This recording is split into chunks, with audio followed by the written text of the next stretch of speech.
lot of time to do some serious work like that. That's good. Yeah, reflective time. Yeah. Hi, Gary.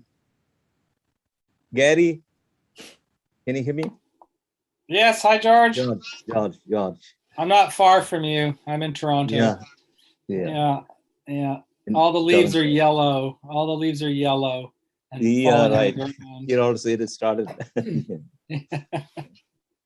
Yeah. But the weather's been fantastic here. Yeah. It's pouring rain here, as it does in Pennsylvania all fall. Yeah. So I think we are having please. Yeah, we can start the session right now. So this is going to be the final session of the day and plenary session 7. And we have 3 eminent speakers today here with Erin Manning, Gary Ginesco, and Janice Schwartz. Professor Babu Taliat will be chairing the session. Let me just introduce Professor Babu Taliat very briefly. Professor Babu Taliat is a professor in philosophy, Center for German Studies, School of Language and Literature.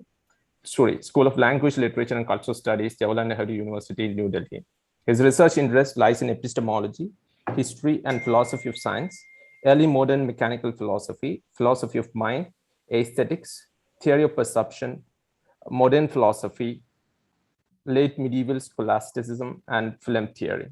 He is a distinguished author with many international collaborations and fellowships to his name.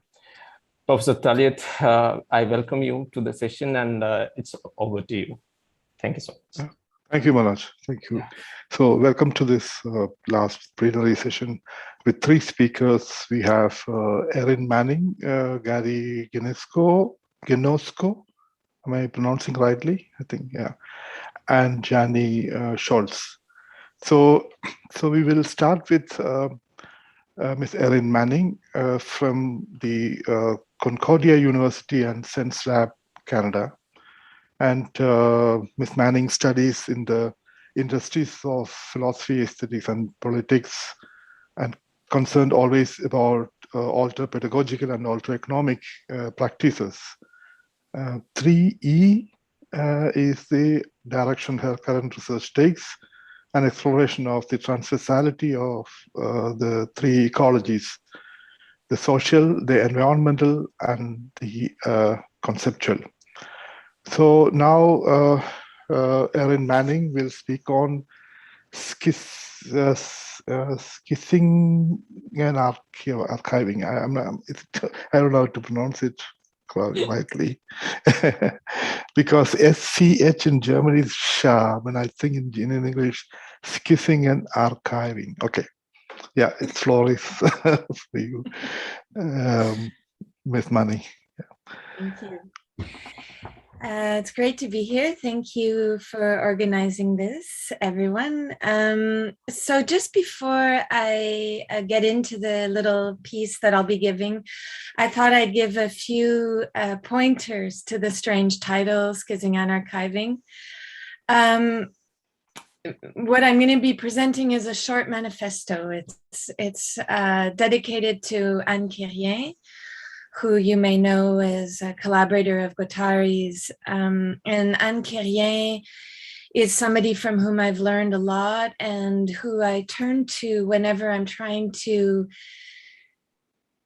think about the political aspect of schizoanalysis. And I mention that because over the 20 or so years of work we've done at Sense Lab and now with the 3 Ecologies project, the question for us as schizoanalysis has always been central.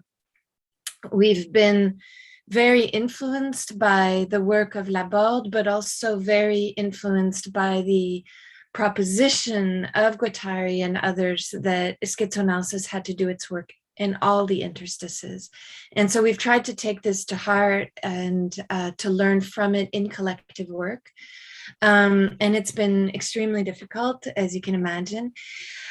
So this little manifesto is dedicated to some late work of Anne Quérien's that is hopefully going to be coming out in the near future. The concept of anarchiving is something that has been developed also over the same period, that is interested in the anarchic share of the event. And so the problem that the event poses for the archive. And we've developed the idea of anarchiving as a technique for connecting to that quality of the event that orients toward future openings. So that which shifts the conditions of existence, but is not known as such in the event.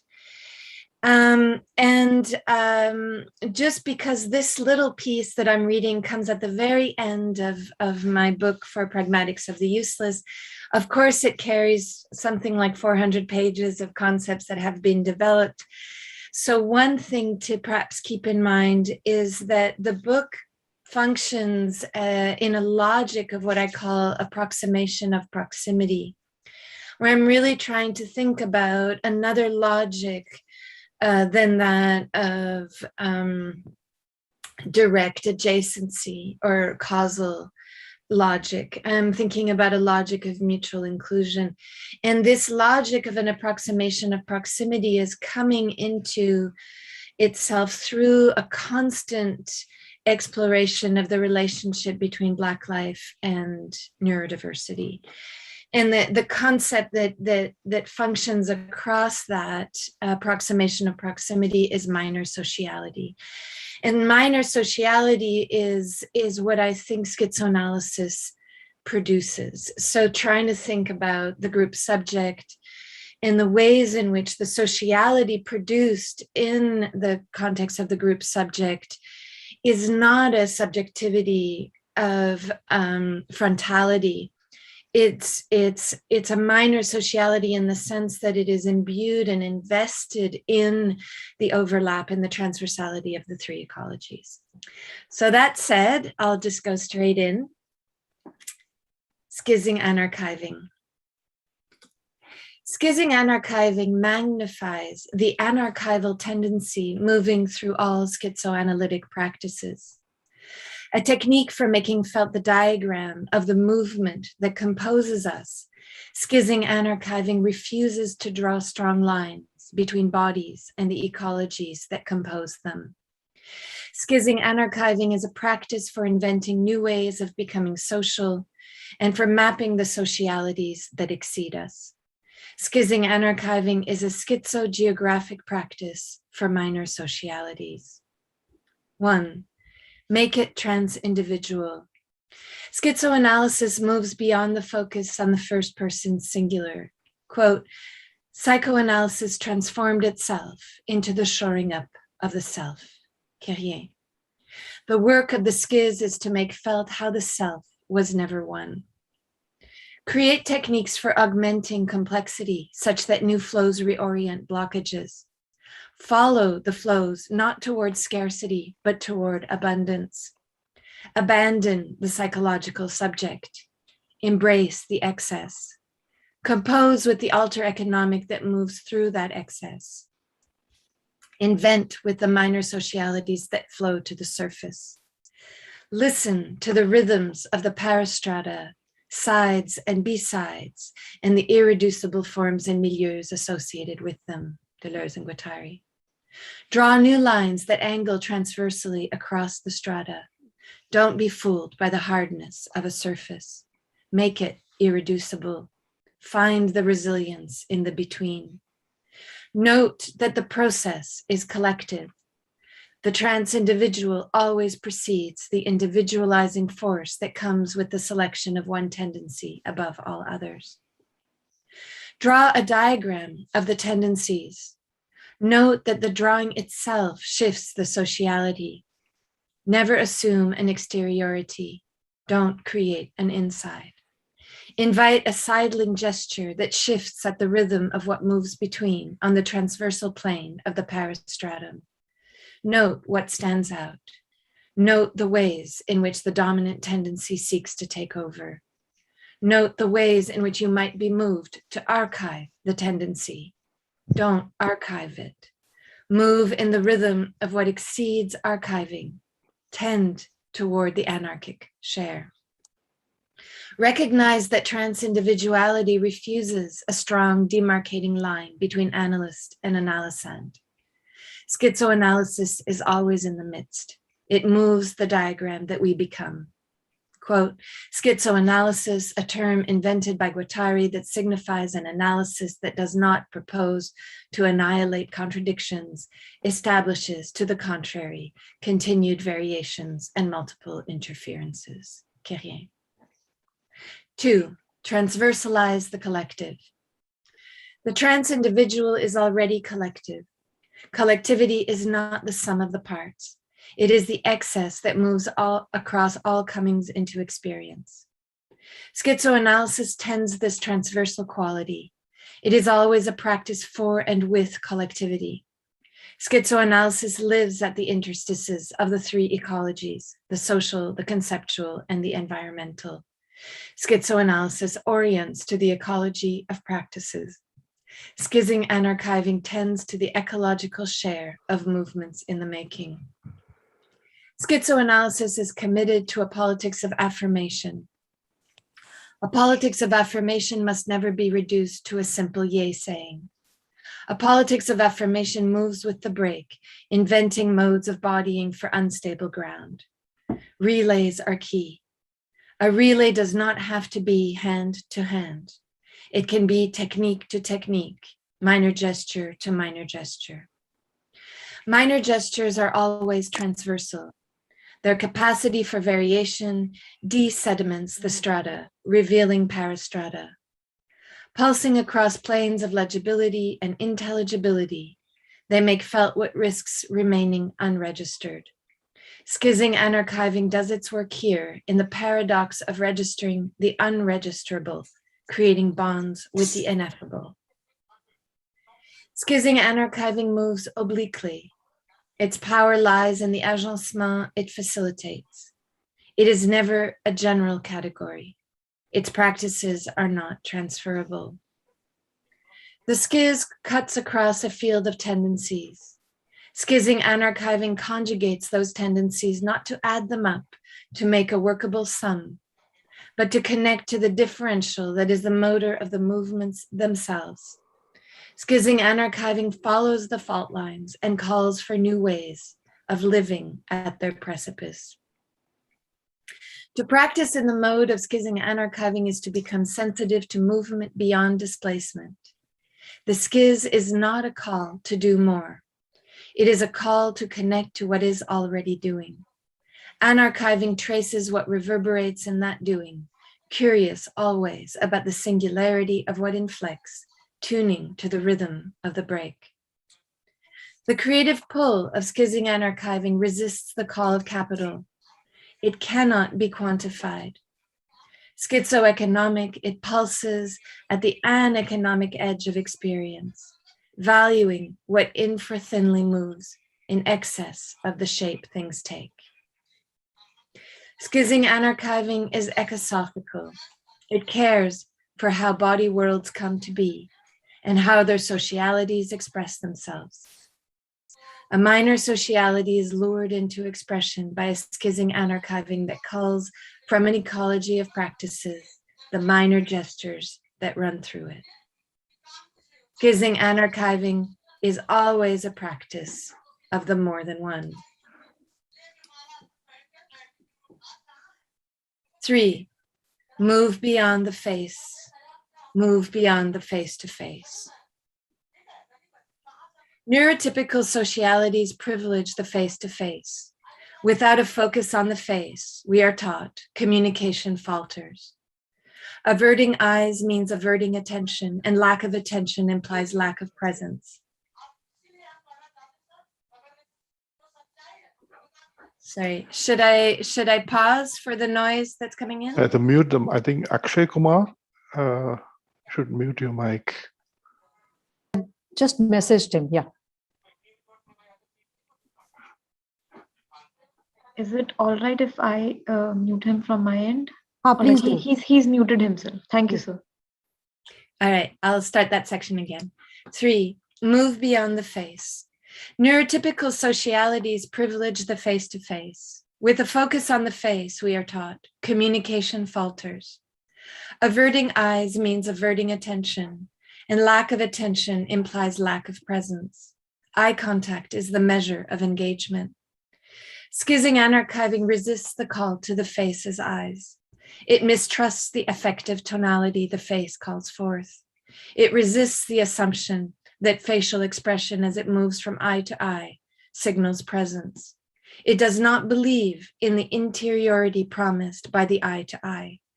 Eyes askance, the face turned sideways. It moves affect from the face into the world, shifting it toward an aesthetics of the earth. This is glissant. An aesthetics of the earth, in the half-starved dust of Africa, in the mud of flooded Asias, in epidemics, massed forms of exploitation, flies buzz-bombing the skeleton skins of children, in the frozen silence of the Andes, in the rains uprooting favelas and shanty towns, in the scrub and scree of Bantu lands, in flowers encircling necks and ukuleles, in mud huts crowning gold mines, in city sewers, in haggard aboriginal wind, in red light districts, in drunken indiscriminate consumption, in the noose, the cabin, night with no candle? Yes, but an aesthetic of disruption and intrusion, finding the fever of passion for the ideas of environment and ecology, both apparently such futile notions in these landscapes of desolation. Imagining the idea of love of the earth, so ridiculously inadequate, or else frequently the basis for such sectarian intolerance, with all the strength of charcoal fires or sweet syrup. Aesthetics of rupture and connection, aesthetics of variable continuum, of an invariant discontinuum, end quote. An aesthetic of the earth schizzes the face as eyes. It refuses the implication of whiteness that accompanies the white wall black hole configuration that has come to stand in for expression. A landscape given in advance, unseen as the assumed ground of all seeing, the white wall black hole is the background that infiltrates all foregrounds. Whiteness not as individual, not as the individual face, but as the background for the every face of perception. Quote, the face is not a universal, it is not even that of the white man. It is white man himself with his broad white cheeks and the black hole of his eyes. Deleuze and Guattari. Face as eyes ensures a collapse of difference. Quote, racism operates by the determination of degrees of deviance in relation to the white man face, which endeavors to integrate non-conforming traits into increasingly eccentric and backward waves, sometimes tolerating them at given places under given conditions in a given ghetto, sometimes erasing them from the wall, which never abides alterity. Deleuze and Guattari. Schizoanarchiving resists the plane of faciality. The rhythm of its cut breaks and breaks and breaks the background that has come to permeate the foregrounds of our collectively white imaginations, imaginations that draw in infinite palimpsest the same figure onto its dreams of finance unlimited. Quote, dismantling the face is the same as breaking through the wall of the signifier and getting out of the black hole of subjectivity. Here, the program, the slogan of schizoanalysis is, find your black holes and white walls, know them, know your faces. It is the only way you will be able to dismantle them and draw your lines of flight. Deleuze and Guattari. Wander lines crisscross to draw schizoanalytic movements, forces of form that dance to rhythms clandestine. Minor movements, they produce subjectivities that exceed the shape of those interpersonal images of ourselves. The becoming clandestine of schizoanarchiving takes the shape of an obliqueness. The obliqueness allows the movement of the field beyond the face-to-face to resonate. The face extends and expands, morphing into the ecologies that expose its more than. Opaque, turned away from the glare of the white wall black hole, new qualities of expression begin to register. The face becomes a field of relation, earth become body. It is in the parastrata of the force of the earth where wander lines invent passages toward experiences schiz that schizoanarchiving composes. In a refusal of point of view oriented toward the field of relation of a distributed facing, the earth turns. Perspective is lost.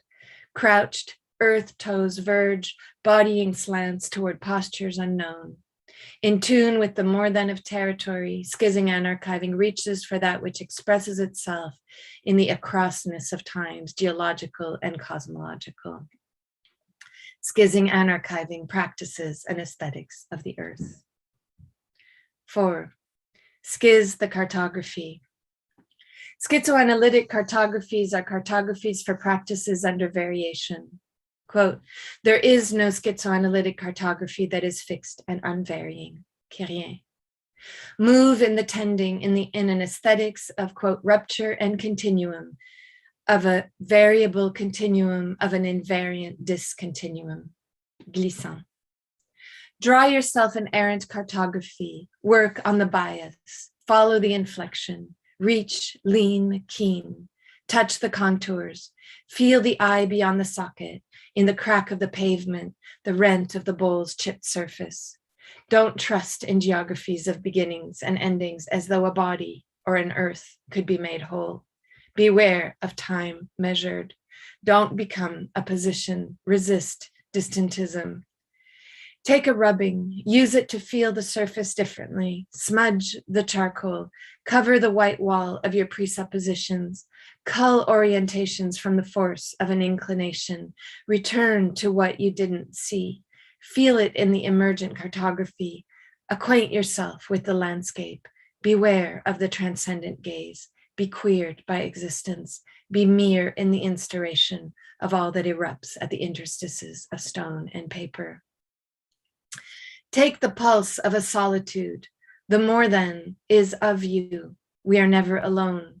Attuned to the minor socialities that run through you, the queering of existence felt in the ecology of the becoming earth of the face is work we do together, alone, always more than one. Minor socialities pull at this cartography beyond point of view, stretching it beyond recognition toward other modes of perceptibility. A poetics of relation. A poetics of relation errantly moves in the wander lines of a world that escapes totality. The world is not one. Quote, the many become one and are increased by one. Whitehead. Not one world, one body, but body worlds rubbing themselves into existence, earth paper, foot sand, hand grass, but also breeze fly, rumble glare, greening, purpling, amidst, including the slant of rancid air in the mosquito-infested corners of a haphazard shelter, the unforgiving heat radiating against the gray concrete of cities longing for green, the frozen hard ground of unwelcoming winter desolation. Earth bodying a love for the earth in an orientation that exceeds us, an aesthetics of the earth, an attuning to what moves at the infrathin interstices that are not ours to claim. Aesthetics from Greek aesthetikos, quote, relating to perception by the senses, from aestheta, perceptible things, from aesthetai, to perceive. Aesthetics where the sensuous meets the non-sensuous, beauty's discordant force, refusing to be anesthetized. Aesthetics of the earth as sensitive to what else the earth moves in us, through us. Aesthetics of the earth as attunement in the time of the event to how futurity bends the past, perception folding in the between. Aesthetics of the earth, a schized cartography, an opacity, not a universality. Quote, errant, she challenges and discards the universal, this generalizing edict that summarized the world as something obvious and transparent, claiming for it one presupposed sense and one destiny. Generalization is totalitarian from the world that chooses one side of the reports, one set of ideas, which it sets apart from others and tries to impose by exporting a model. The thinking of errantry conceives of totality, but willingly renounces any claims to sum it up or to possess it. Glissant. From the black hole of normative subjectivity to Edouard Glissant's opacity, an errant movement that calls for, quote, irreducible singularity. Glissant. Opacity as the being of relation, as the turning away from the imposition of transparency buttressed by the face-to-face. Quote, I thus am able to conceive of the opacity of the other for me without reproach for my opacity for them. Glissant. Moving in the opacity of relation, becoming with the earth's difference, schizing and archiving. 5, invent a way. Anarchiving is a way. Schizing and archiving deploys techniques to intensify and reorient modes of existence. Anarchival practices amplify the minor that runs through the archive. Schizing and archiving recognizes the need to register this minor tendency. The registering is not an archiving. It is a culling that pulls from the future a tendency, an orientation on process. The registering of the minor catapults time's linearity. From a line grows a spiral.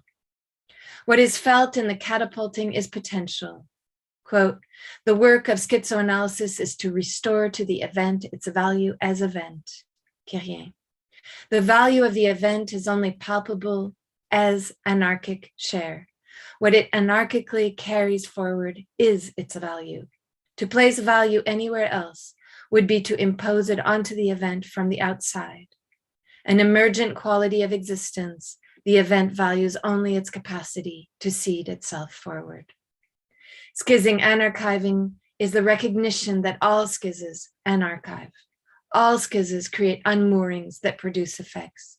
These effects register on the earth's surface to create other ways of earthing. These earthing ways, the aesthetics of the earth that turn away from the white wall black hole, are modes of existence in differential attunement. A poetics of relation, schizing and archiving invents ways of marking the differential such that it shifts the rhythm of a body-earth composition. 6, and last one, don't evaluate, experiment. The therapeutics of schizing and archiving is a call for a practice of transversal collectivity. It is a political call for the creation of minor socialities that resist reorganizing according to predetermined categories. We do not fit ourselves into transversal collectivities. Events call us to merge into their body-earth compositions. New body-earth compositions are created each time there is a committed practice. Practice moves at the pace of a problem. Schizing and archiving as a practice for emergent collectivity draws out the contours of a problem, working not to solve it, but to complexify it, to give it the force that can draw it into expression differently. Problems that carry their own solutions are false problems. False problems are all around, orienting point of view, building perspective. Their aim is to tire us out by continuously returning us to the face-to-face of neurotypicality, reorganizing our existence into a representation of the useful. Schizing and archiving resists false problems. It resists superimposing the white wall black hole on the cartography of existence, as though the white man were the central pivot. Schizing and archiving sculpts new contours, amplifying the stakes of a problem too complex for anyone to contend with alone, inviting us to reinvent value by moving us into an ethos of a pragmatics of the useless. Problems that move us, problems that seed new modes of existence, are problems that draw us into their transversality. Schizing and archiving does not evaluate, it experiments. Too often, evaluation sticks to what is already known, to what is already reflected on the white wall black hole of the representational regime of the face-to-face. Neurotypicality lives here, the force of whiteness that makes a claim on the value of existence and the measure of knowledge. Experimentation in the mode of schizing and archiving will not destroy whiteness through debased interpretation.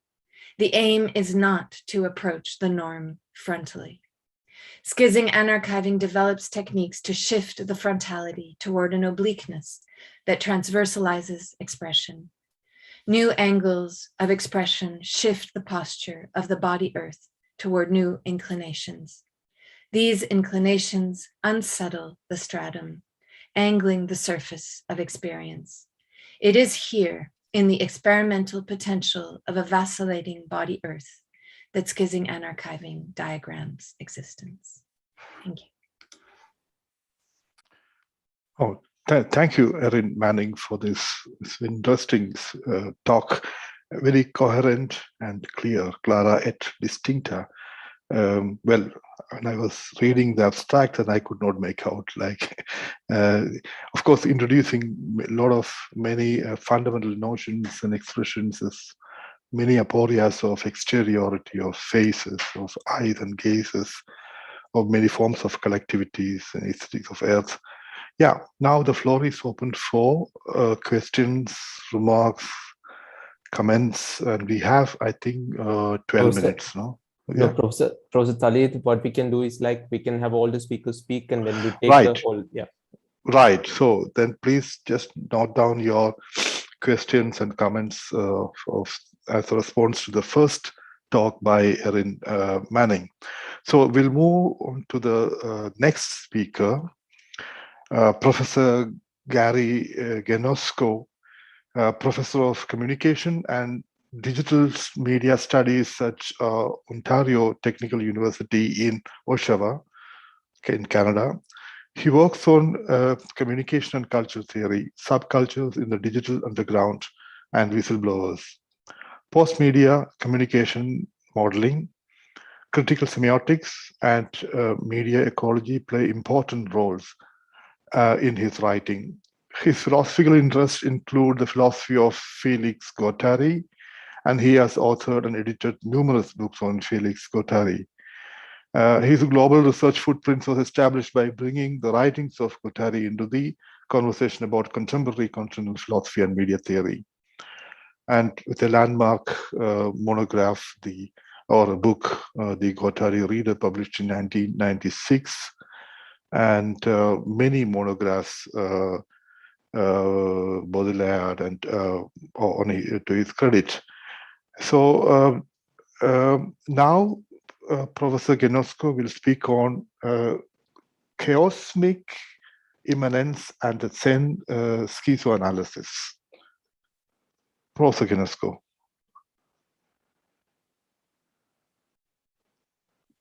Thank you for that introduction. I've been working on Guattari's final book, Chiasmosis, for some time. In particular, paying a close attention to some of the themes around phenomenology, which seem unresolved, and as well as trying to puzzle through his occasional references to Zen. I've entered into a dialogue with some European Heideggerians who claim that there is a formal correspondence between the later Heidegger's turn towards the relationship between the earth and the sky, and the immortals and mortals, with the fourfold functorial domains of the schizoanalytic metamodelization, consisting of universes, territories, fluxes, and phylum. This, while promising, I will indicate in the form of a diagram which shows their basic insight, but I will also turn to a much earlier tradition of Zen, in which you have very similar ideas that correspond, I think, more closely to the idea of the schizoanalysts' dive or submersion into chaos and the resurfacing process that takes place within an institutional setting. So the role of phenomenology in Guattari's Chiasmosis poses a number of challenges.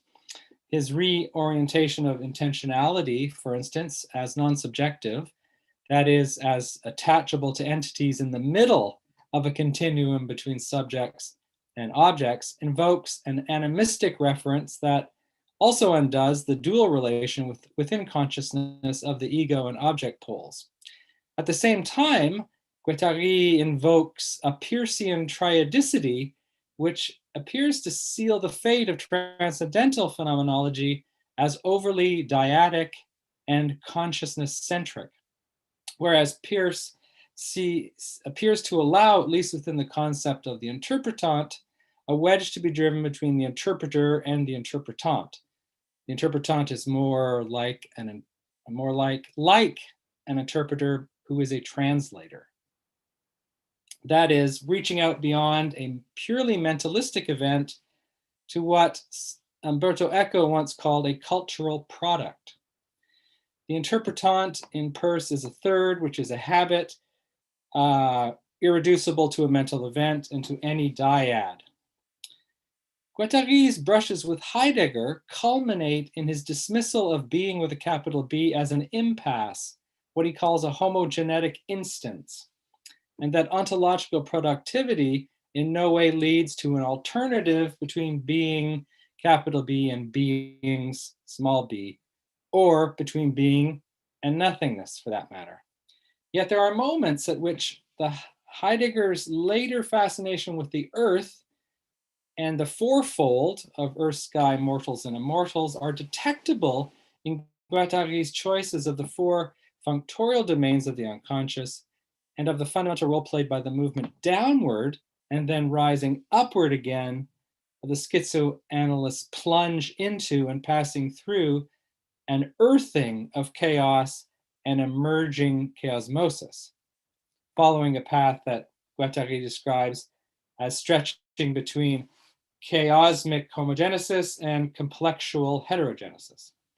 So writing between Heidegger and Guattari, Sofia Gevorkian and Carlos Segovia observe that 4, as they quote, as I say, is the minimum number of any multiplicity must assume as its underlying structure so as not to dissolve into a chaotic assemblage, into a closed bidirectional circuit undergoverned by the law of complementarity, or into a hierarchical set, end quote. As if this situation was not crowded enough with the furiously spinning concepts and fragmentarily flagged philosophies, Guattari suddenly invokes Zen, that is, the Zen points of chaosmosis that are evident in a wide variety of ruptures of sense, not only in psychosis, but in everyday situations as well, beyond the individual, in group life, in economic relations, even in informatics, he says.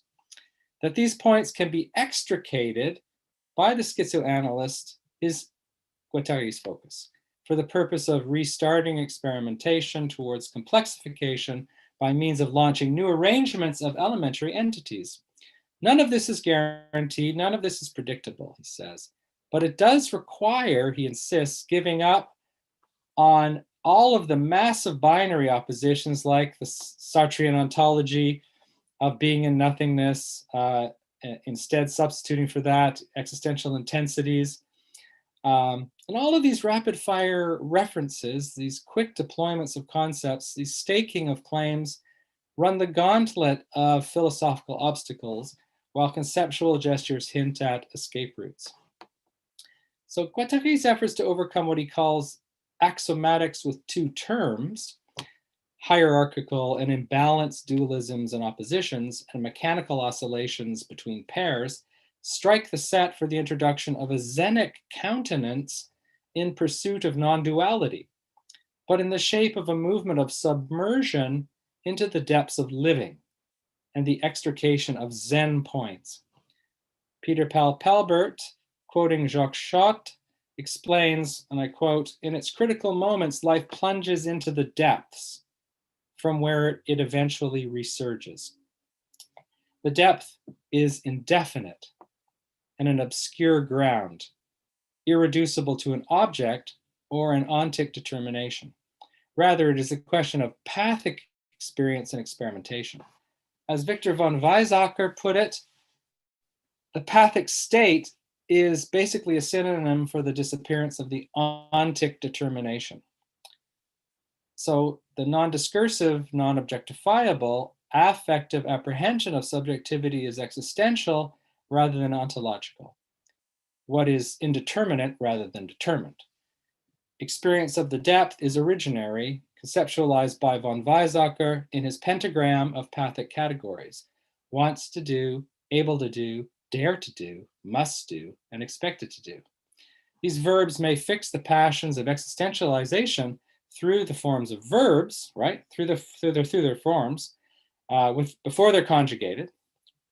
But these caged birds, these verb forms, as von Weizsäcker referred to them, yet they remain fluid, even though caged and provisional, serving to modulate rather than rigidly fix. So if the passions are birds imprisoned in their cages, in von Weizsäcker's unforgettable image, the bird and its cage together take off in a flight of becoming. So we'll keep that in mind. We will want to consider then how Zen points, these congealations of chaosmotic dimensions, provide a middle ground between liquid and solid. Soft semi-solidity does not necessarily, and I'm right against the grain of Palbert's insistence here, they do not arrest processuality.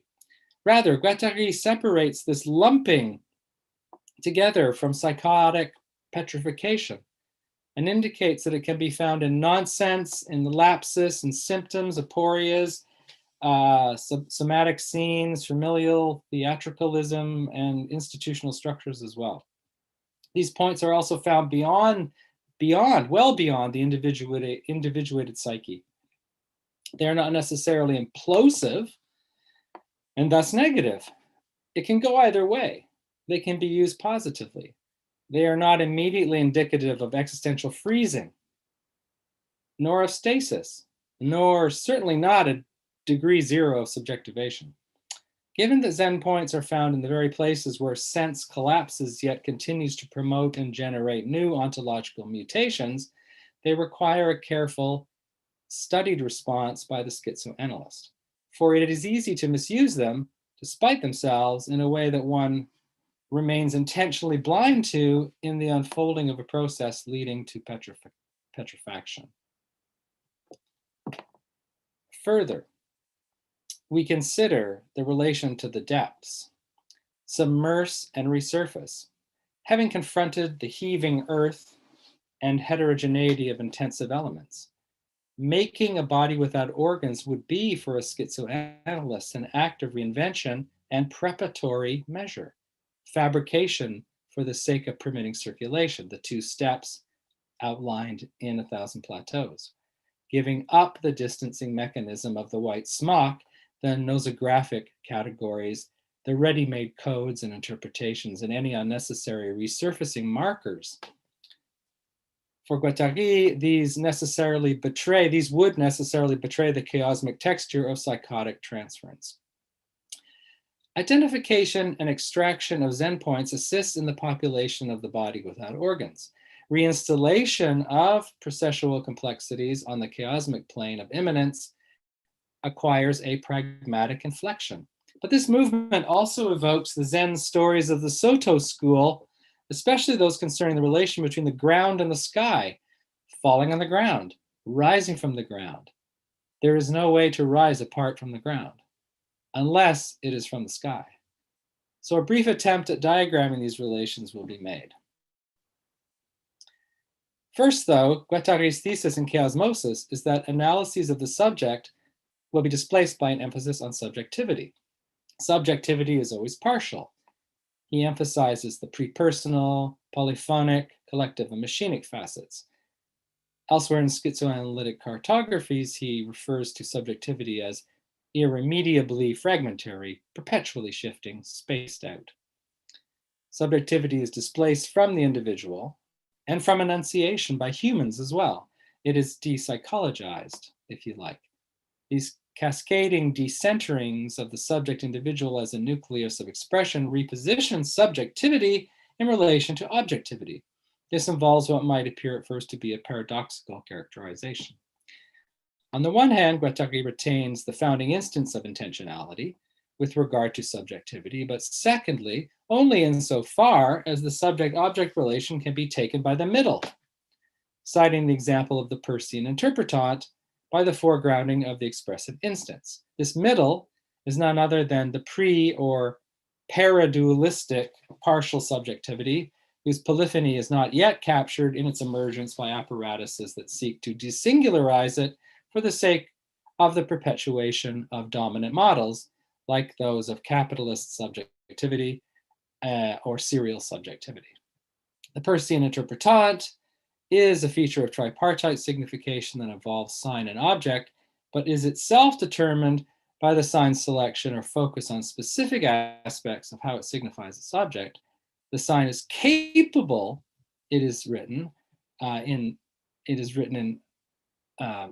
not by Peirce, but one of his commentators, it is capable of determining an interpretant, and thus the interpretant remains a real potentiality that is not somehow the endpoint of the signifying process. The interpretant is an expressive quality of signification that is an action of the sign itself.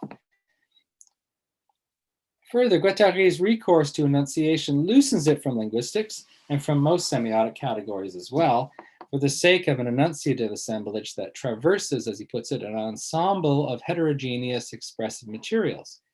In the instance of a machinic subjectivity, the enunciative assemblage consists of agglomerated partial subjectivities installed either before or beside the subject-object distinction. And neither phonic nor graphical expression substance is shattered, Guattari insists, by a semiotic pluralization. Substance is not reducible to its medium of manifestation, as it possesses additional incorporeal or immaterial attributes, a virtual and creationist dimension, in other words. On the other hand, how Guattari dissociates intention from its status as a mental state that would emanate from a subject may be appreciated by its distribution into subjectivity. Subjectivity lacks then an anchor in an essence of individuation, which would be a unifier of states of consciousness. Thus, intentionality can be attributed to non-human entities someplace along the continuum between subject and object, or indeed beyond it or beside it. The partial, though not incomplete, characters of subjectivity and enunciation combine with the decenterings from the human, from consciousness, language, and discursivity.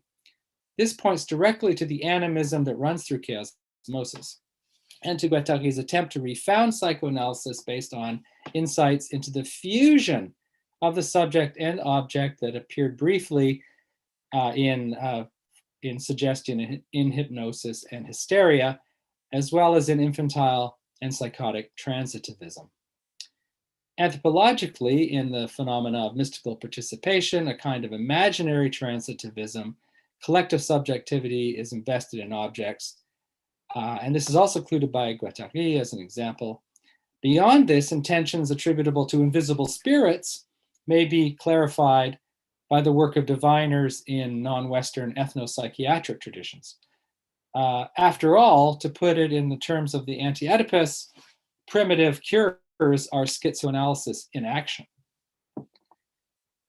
Yet, Guattari's thinking remains quite underdeveloped on the question of the role of phenomenological concepts. He wants to retain phenomenology for certain purposes. That much is evident. He believed that intentionality still has a role to play. But his claim that at the intersection of expressive substances and creationist virtualities, there is a fusion of subject-object that suggests the following. It's a bit odd what he says. It concerns that a given that phenomenologists have addressed when they just demonstrate that intentionality is inseparable from its object and involves a before in the discursive subject-object relation, end quote. So reiterating the directedness of intentionality as toward the object pole of consciousness relies on constitutive meaning-giving acts of the ego pole. This backwards-leaning inquiry that he suggests typically culminates with the transcendental ego, previously hidden by its naive empirical attitude toward the world, but is revealed through the phenomenological reduction. Thus, the extent to which this assists Guattari must be considered alongside the cluster of examples noted above: transitivism, suggestion, imaginary participation. Taken all together, these examples prepare the building blocks of his schizoanalytic metamodelization. It is at the aforementioned zone of intersection between discursive chains and non-discursive incorporeal registers that subject-object fusion occurs.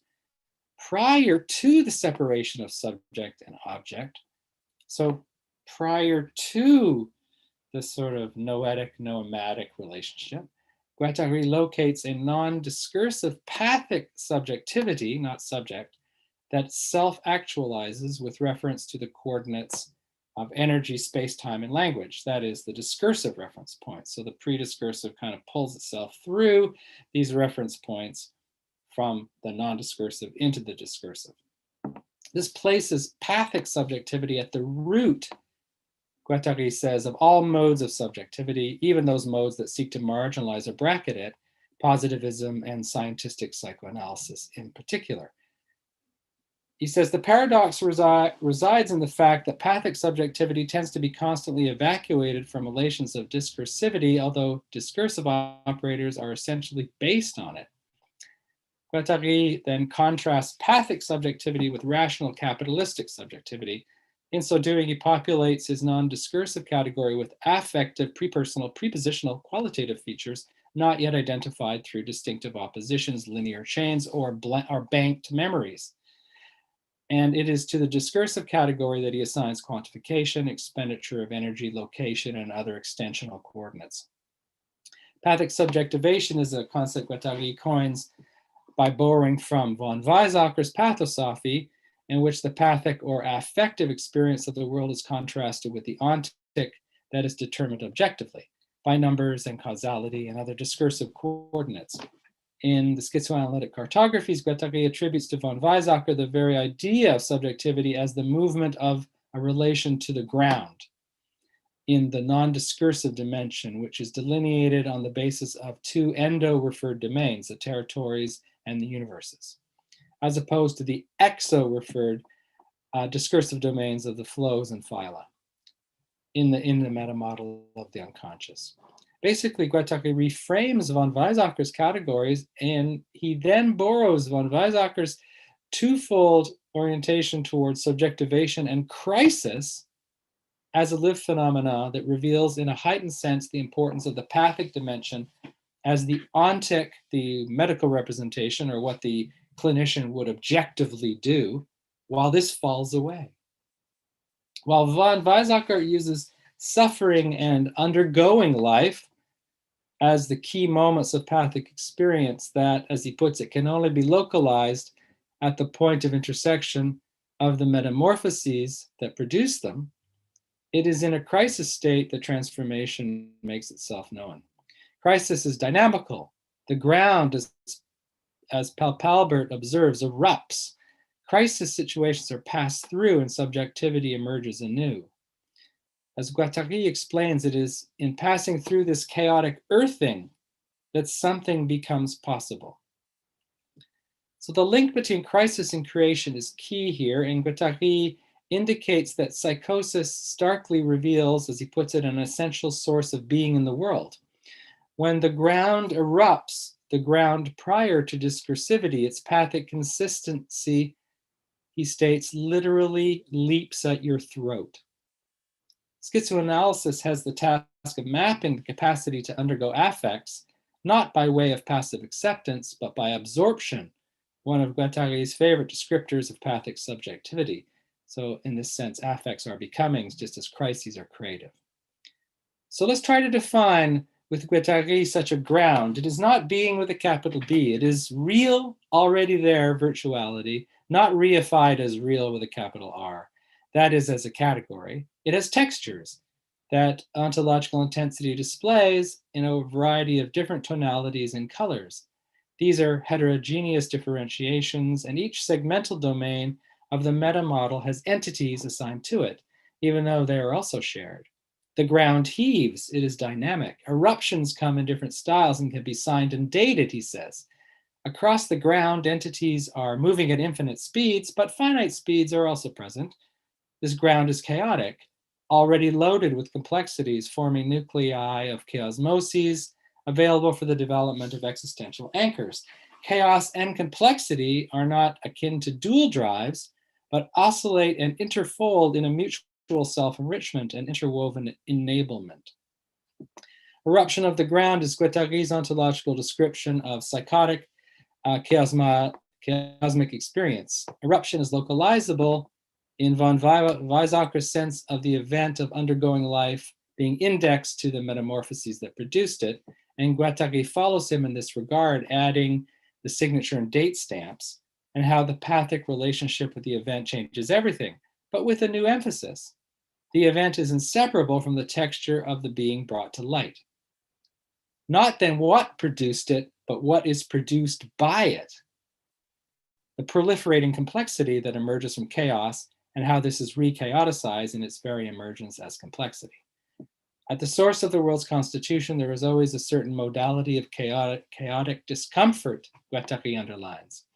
The aforementioned oscillation can be quite perilous, he notes, and a patient's encounter with processual creativity is not guaranteed to be enriching and generative of new ontological mutations. The movement from chaosmic homogenesis to complexual heterogenesis is never easy, never mechanical. Yet even in the case of failure, succumbing to a temptation to throw in the towel or ending up in a stalemate, the confrontation with nuclei of ontological creationism is not devalued, as it does not in itself, as he says, obviate the richness of ontological experimentation with which a patient is confronted. Instead of that encouraging in a controlled manner the process of an existential absorption by pathic means of the heterogenic entities of a chaotic opening that emits the passage of nuclei of partial subjectivation, chaosmosis congeals into a mass and implodes, Guattari says, resulting from a reduction of fluidity, diversity, and processuality. This thickening immediately poses questions about how it might be thinned out, invoking all kinds of so-called therapeutic methods, many of which, quite frankly, end in ruin. For the schizoanalyst, the task is to claim pathic access to the chaosmic thing within psychosis and the institution, to the extent, as he writes, that they, in one way or another, recreate and reinvent themselves as bodies without organs, receptive to non-discursive intensities. So schizoanalysts must submerge themselves in homogenetic immanence if they wish to free up and utilize heterogenetic entities for their patients. The schizoanalytic dive into the depths of chaosmic immanence requires capacity to endure the experience of intensities and to attend to crisis and to experiment, to plunge into the depths and then to resurge. As a schizoanalyst, Peter Palbert explains, it falls on us to detect the chaosmic congealings, which Guattari calls Z or Zen points of chaosmosis, to which may be added, among other chaosmotic components. Medical anthropologist Victor von Gebsattel reminds us that there is an abyss between doctor and patient, as sorrow for the suffering of the other does not become suffering with the other. As Jean-Claude Pollack explains, the course of treatment at Laborde granted autonomy to patients, a constant questioning of psychic normality faced with mad people, as he put it, participation by non-specialists in interpretations, and prolonged attention to the pathoplasticities of the institution itself, which needed to be healed. Despite all of the creative institutional efforts at Laborde to bridge the existential separation of doctor and patient, by not, for instance, reducing patients to inmates or to cases subject to single status affirming interpretation, Guattari notes that the therapist may still act in an ethically duplicitous manner, owing to the limitations of their submersion and the restrictions of the remodeling activities they engage in, which are piecemeal and transitory and assume no risk. So Manoj, can you put up that diagram? I'm just getting to the end point here. Yeah. We're gonna do. Yeah, thank you. So I'm going to put up this there's three diagrams here. Hold on, I want to shrink my screen. How can I shrink my screen so I can go back to my text? They should be visible on the screen now. I've shared the screen. Please check. Okay, I'm going to exit. Yes, it's visible. Screen. It's visible. Okay, thank you. So, a schizoanalyst's dive into the homogenetic immanence of chaos and the resurfacing return bearing heterogenetic coefficients, including the congelations of Zen points, which can be liberated and feed a patient's delirious asignifying discursive productions, retains formal elements of Heidegger's fourfold diagram A.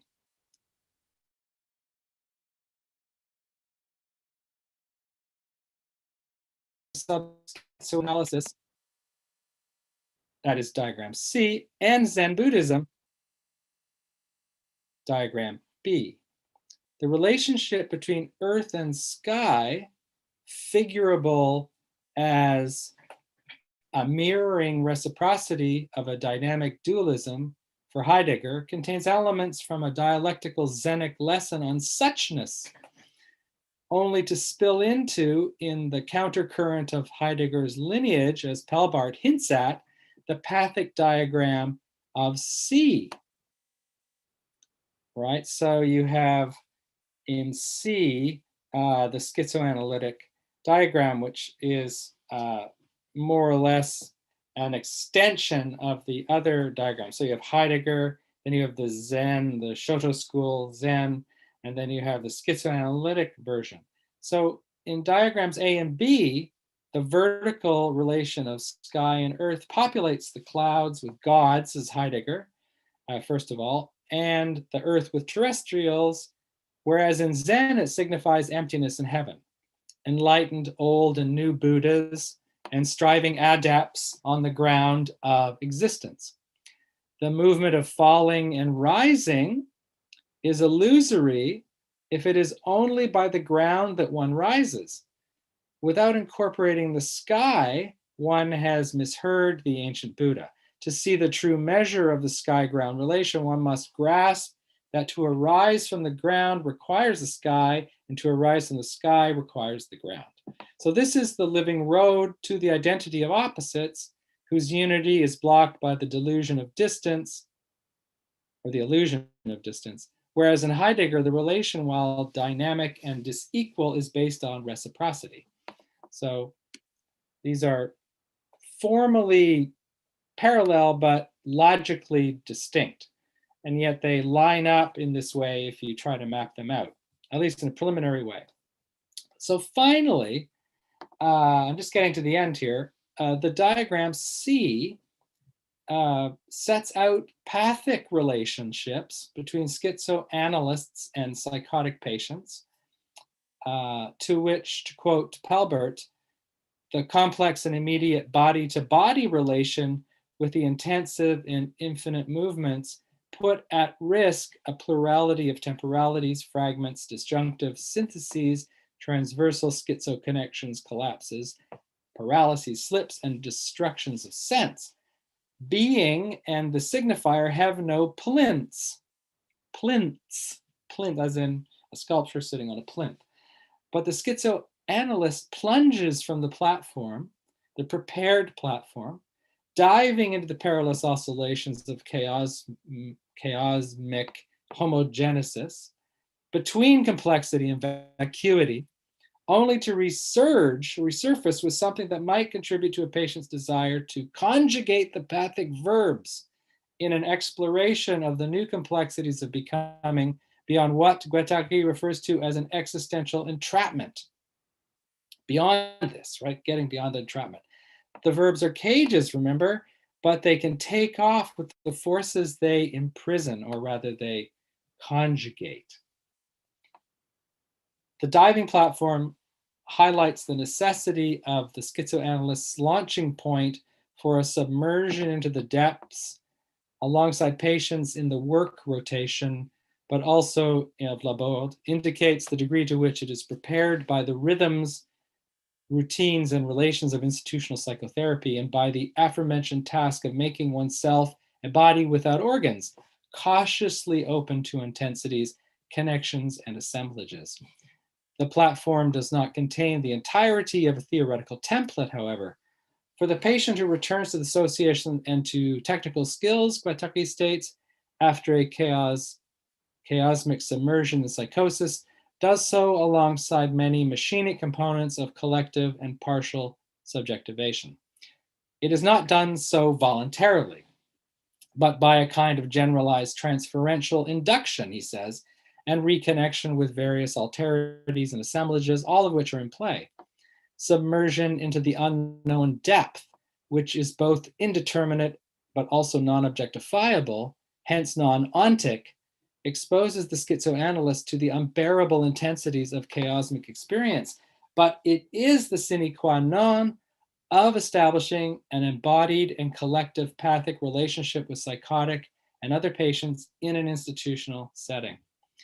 Thus, the schizoanalyst understands the role of the prepared diving platform in the sense we have given it, which is not the measure of a case taken from a private consulting room or couch, but that the falling into passage through the perilous earthing must be continual and creative, and in so doing constitute a unity of sorts, if by this is understood the pragmatic articulations of a new assemblage in the negotiation of chaos and complexity without a fixed theoretical template to fall back on.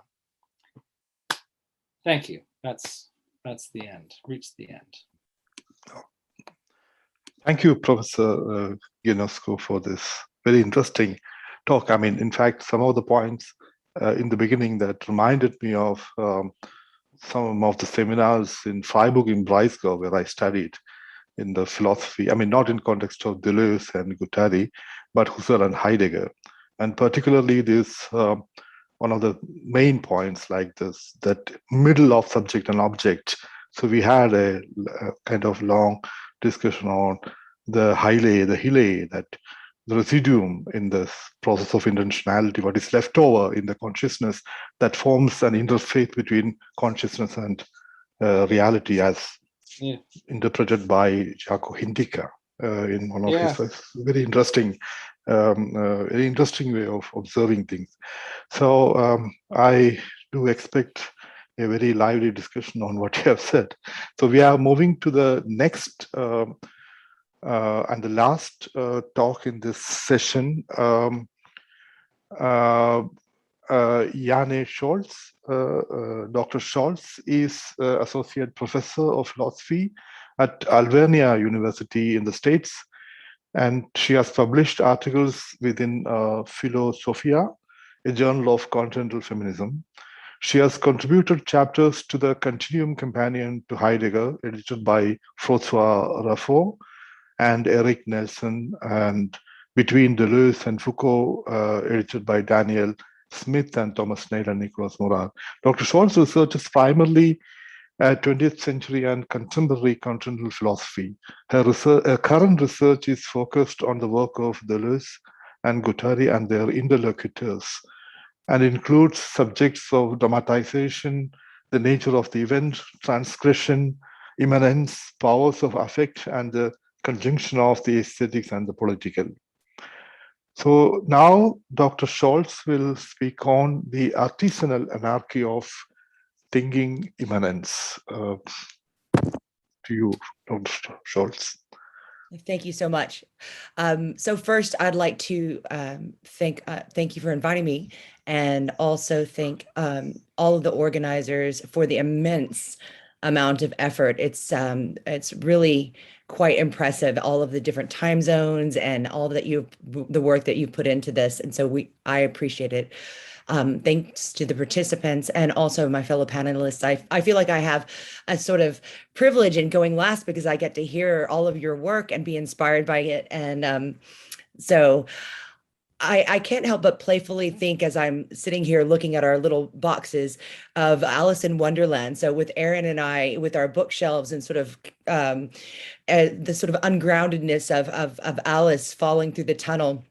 And I think it fits quite well with the title of my talk that I'm going to give, which is Artisanal Anarchy of Thinking Eminence. Just a little background, and let me note the time right now. So we're starting at 9:36 my time. This work or this presentation comes out of my research where I'm questioning the assumed parallelisms between new materialism and Deleuze and Guattari, in particular new materialist feminism, which is, comes out of many feminist Deleuzians' work, is inspired by that. And so I'm taking this presentation from a chapter of a book that I'm tentatively titling Incorporeal Materialism, and the chapter is Revelations and Revolutions of Eminence. So let me share my screen.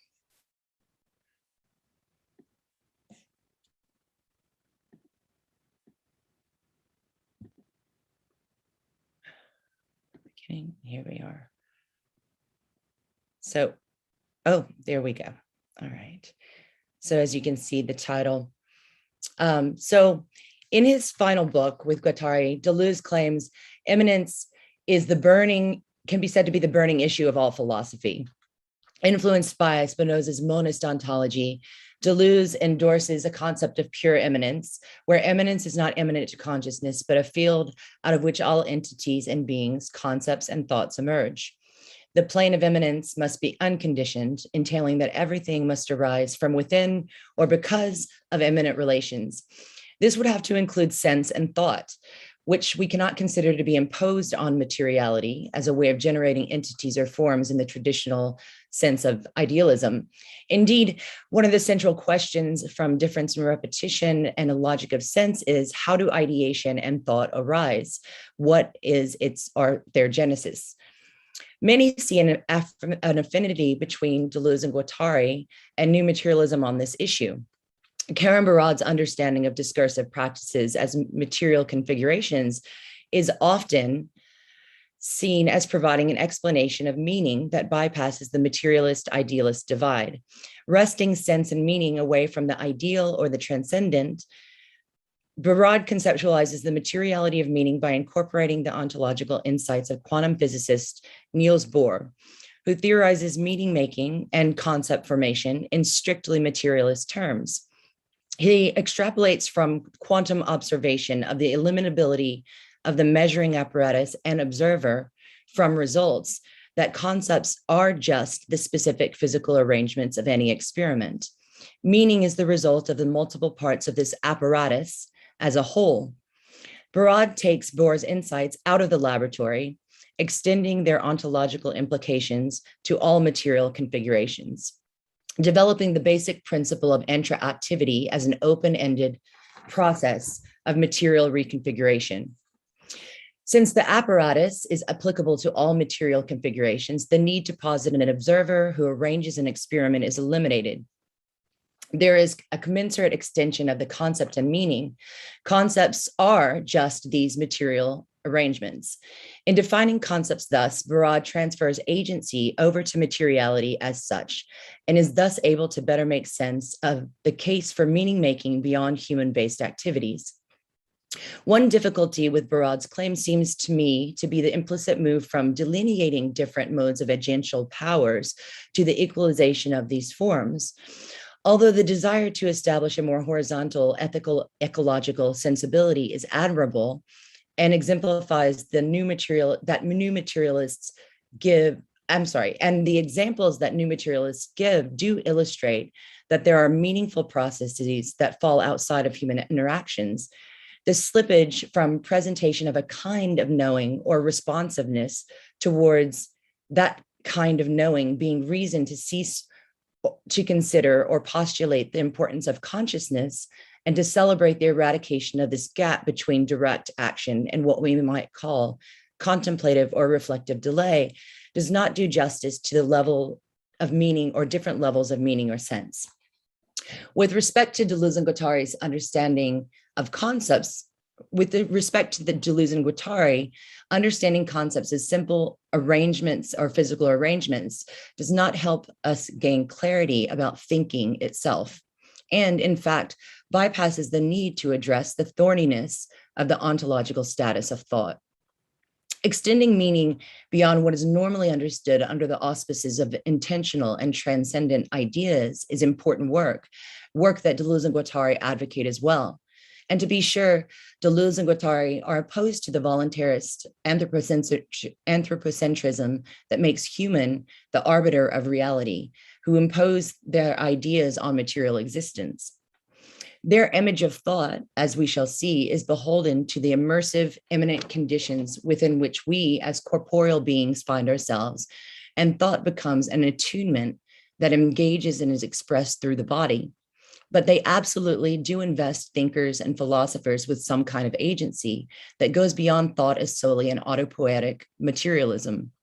And even if we grant that concepts arise in relation to specific material configurations, they also take on a life of their own through application or transfer to other material configurations. Concepts themselves can be deterritorialized, incorporealized. As Deleuze writes, one step for life, one step for thought. Modes of life inspiring ways of thinking, modes of thinking create ways of life. Life activates thought, and thought in turn affirms life. Simply put, Deleuze and Guattari never abandoned the project of trying to elaborate modes of thinking and creative practice specific to human beings. And I think these priorities, as well as the ability to desire to think about thought, come down to a very different understanding of eminence. I argue that we have a very good reason to return to Deleuze and Guattari's view of eminence. New materialism sees radical eminence, which is the rejection of all forms of transcendence, and vital materialism as of a piece. Whereas Deleuze's understanding of eminence does not pit materiality and ideality against each other, finding that they are both expressions of something more fundamental. His target is the metaphysical notion of dualism, which separates the two in the first place, as it places ideality on the outside of materiality and risks the kind of restrictive transcendent impositions we find throughout the tradition.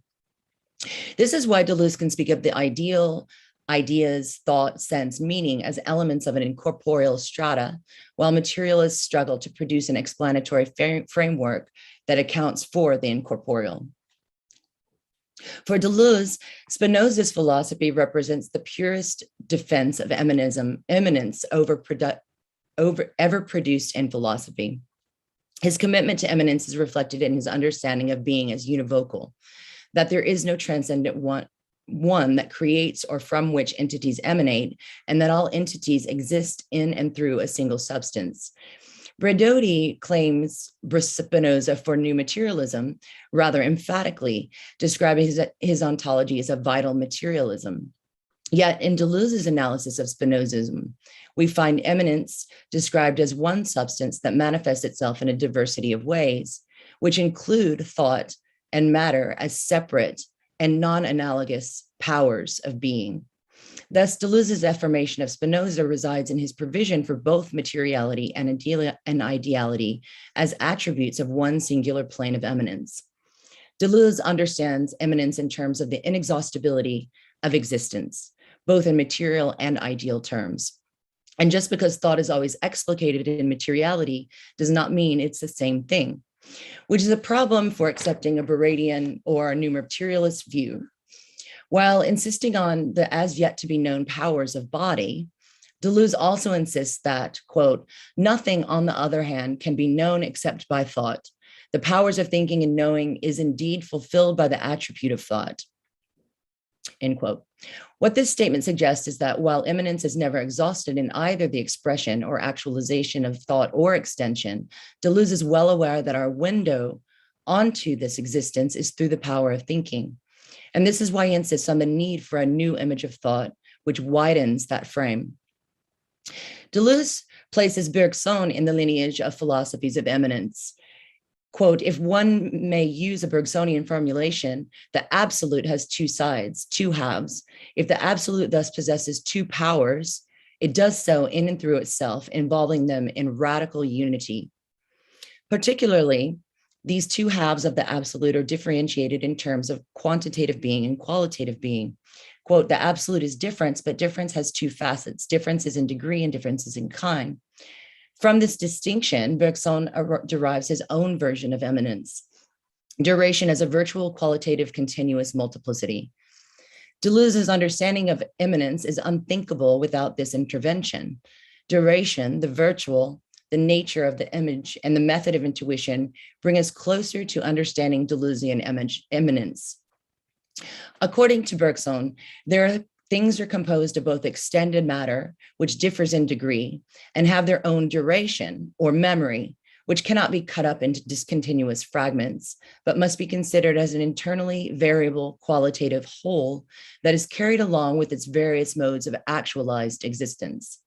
Matter is extended and homogeneously distributed, while memory or time cannot be divided out. Intuition restores to the composite its particular difference in kind, the fact of its duration. or existence as temporally determined, differentiated, and qualitatively distinct. Bergson applies this distinction to our phenomenal experience. Our encounters with objects can be described in terms of measurable characteristics, weight, hardness, length, etc. But at each moment, our experience is also characterized by a whole host of memories which accompany it that qualify that experience.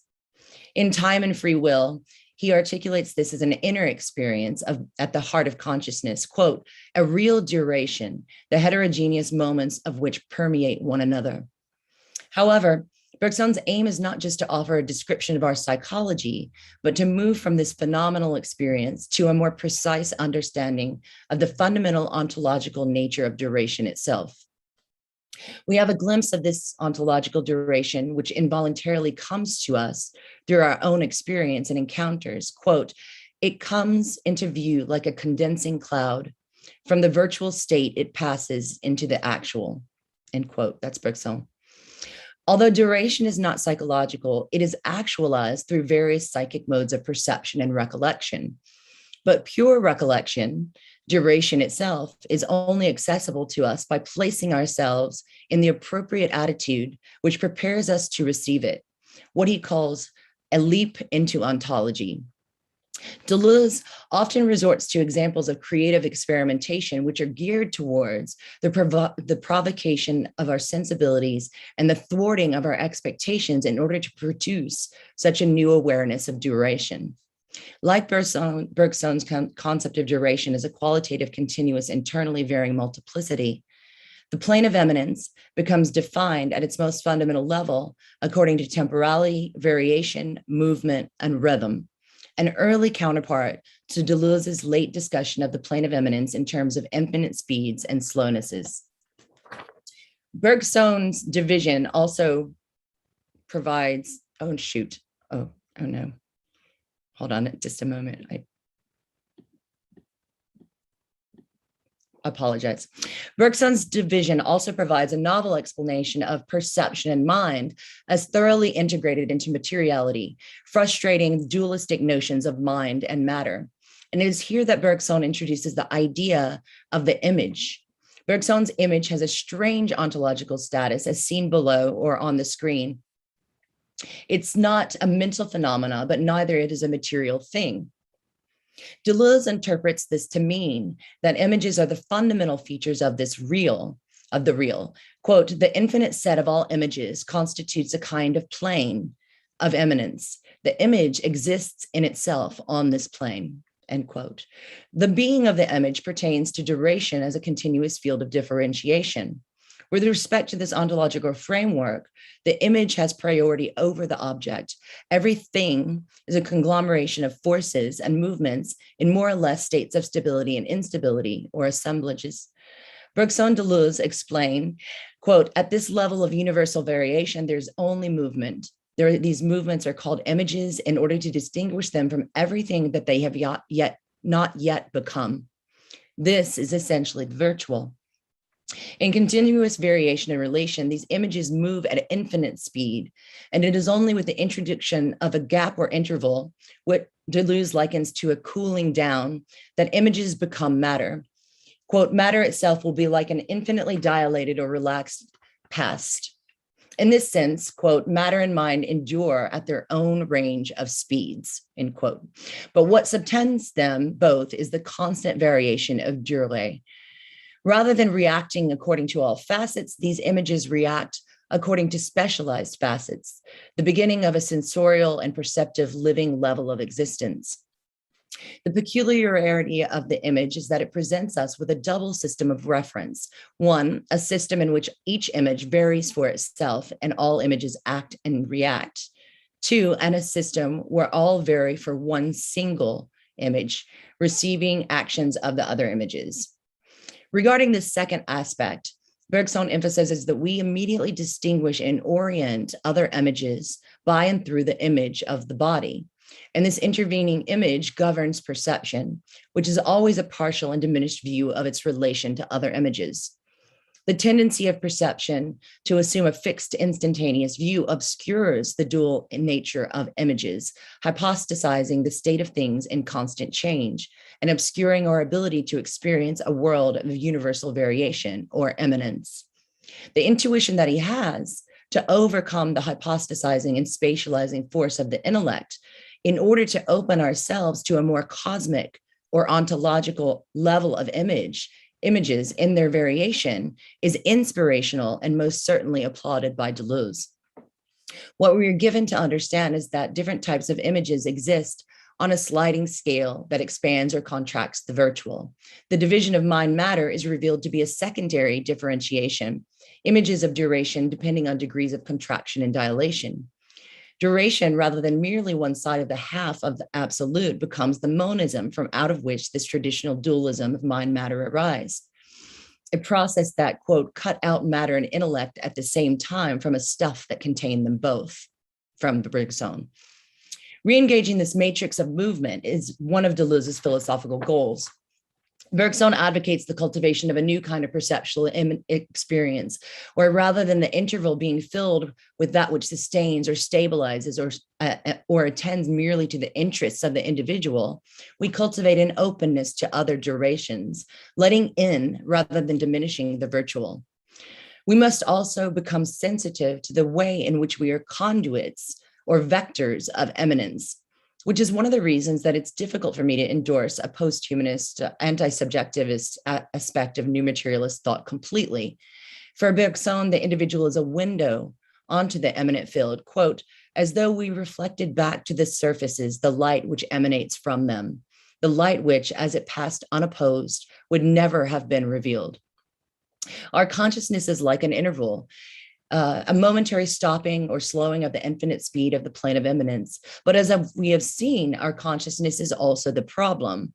Thus, we must enact a shift in attunement to the durational immanent aspects of life. Deleuze takes up the challenge presented by Bergson's method of intuition, this leap into the element of duration, but also gives it his own twist and pushes the creative enterprise of philosophy. Concepts will not just be fitting, but become creative, quote, tools for experimenting with and questioning various identities and systems.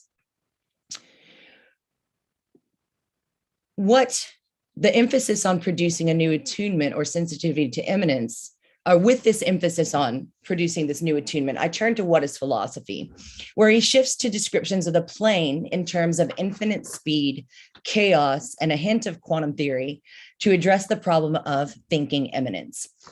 And what is philosophy? Deleuze and Guattari reinforce the simultaneity of thinking materiality and thought, the differential monism inherited from Spinoza, which through Bergson becomes a matter of movement, dilation, and contraction. He says, quote, or they say, quote, infinite movement is always double, or rather movement is not the image of thought without also being the substance of being. Here, we are introduced to a new set of terms which to understand these movements, a shift from dilation and contraction to speeds and slownesses, and from duration to chaos, focusing on the nature of eminence, not as just change, but chance or indeterminacy. So chaos is defined, they say, not so much by its disorder,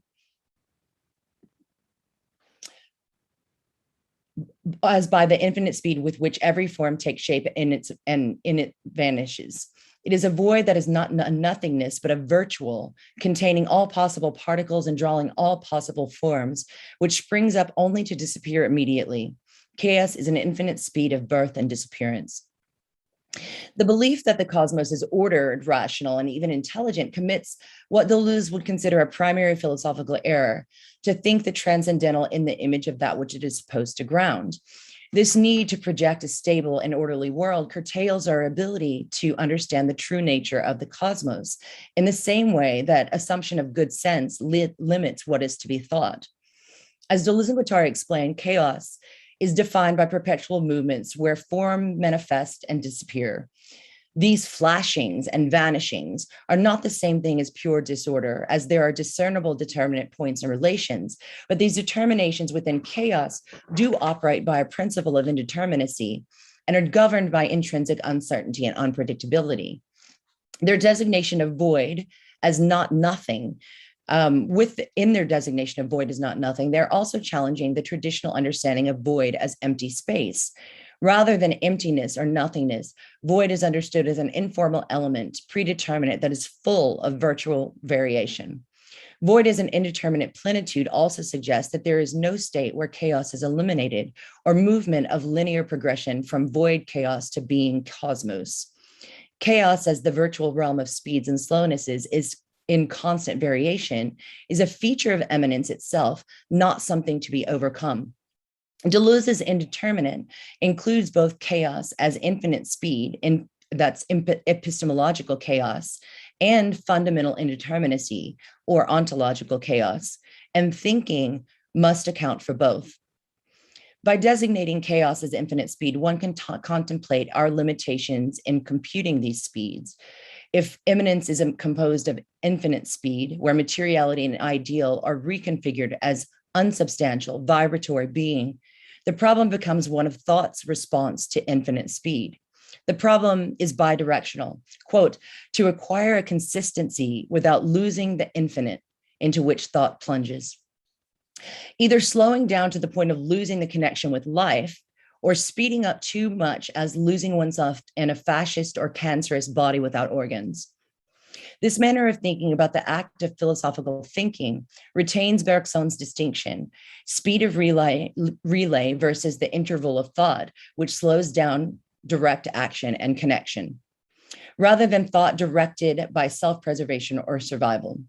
Thought would be directed towards infinite speed. So we ask ourselves, what does or should philosophy do? Of course, this is the point of what is philosophy. Quote, philosophy is at once concept creation and instituting of the plane, end quote. But specifically, quote, it's giving the virtual a consistency specific to it, giving consistency to the virtual through concepts. If chaos as disorder pertains to nature itself, philosophical concepts must be designed not to just give consistency or slow down chaos, but to address the realities of the infinite speed and contingency of chaos by letting the virtual emerge. The chaos of the virtual is not incomprehensible, it's just not totalizable, which constitutes a necessary shift in our thinking or our image of thought. The shorthand for me is that philosophy can move thought in another direction, as they say, instituting thinking within thought through instituting new planes of eminence. Quote, the plane of eminence is not a concept that is or can be thought, but rather the image of thought. The image thought gives itself as what it means to think, end quote. Thinking becomes a matter of following the unfolding of the cosmic universe, and concepts address the singularity of events, not the hypostasizing reality within a particular frame. Deleuze and Guattari aim to bring forth an image of thought that resides in the element of eminence. Quote, the image of thought retains only that what thought can claim by right. What thought can claim by right, what it selects is infinite movement or movement of the infinite, where there's no difference in kind between eminence and the plane of eminence. As we outlined through Bergson, thought and being are different degrees of movements, illuminating the imbrication of the incorporeal and the corporeal. Thought is infinite movement localized, a section of chaos. This is why the institution of a new image of thought is so important for Deleuze. His goal is to institute a plane that is in service of pure eminence. While there has always been a plane of eminence, image of thought, through which we encounter chaos or pure eminence, Deleuze's task for philosophy is to instantiate a new image or plane that preserves or engages more of this infinite movement. This image of thought must include a practice of mobility. This image, rather than guided by representation in order to suit our interests or select speeds that reflect what we identify with, will be like opening a window onto eminence itself. In this respect, philosophy moves in the opposite direction of the scientific prerogative to establish fixed or firmed points, attempting to provide an image of, as a means of engagement with, the infinite movements of the virtual, or to utilize Bergson's language, to leap into the element of duration. As opposed to science, which established these points, philosophy proceeds by supposing or instituting the plane of eminence. It is the plane's variable curves that retain the infinite movements that turn back on themselves in incessant change. Concepts follow from the particular plane, retaining the image of thought to which they are bound. Thus, in advocating a new image of thought, Deleuze and Guattari are also presenting a particular image of the concept.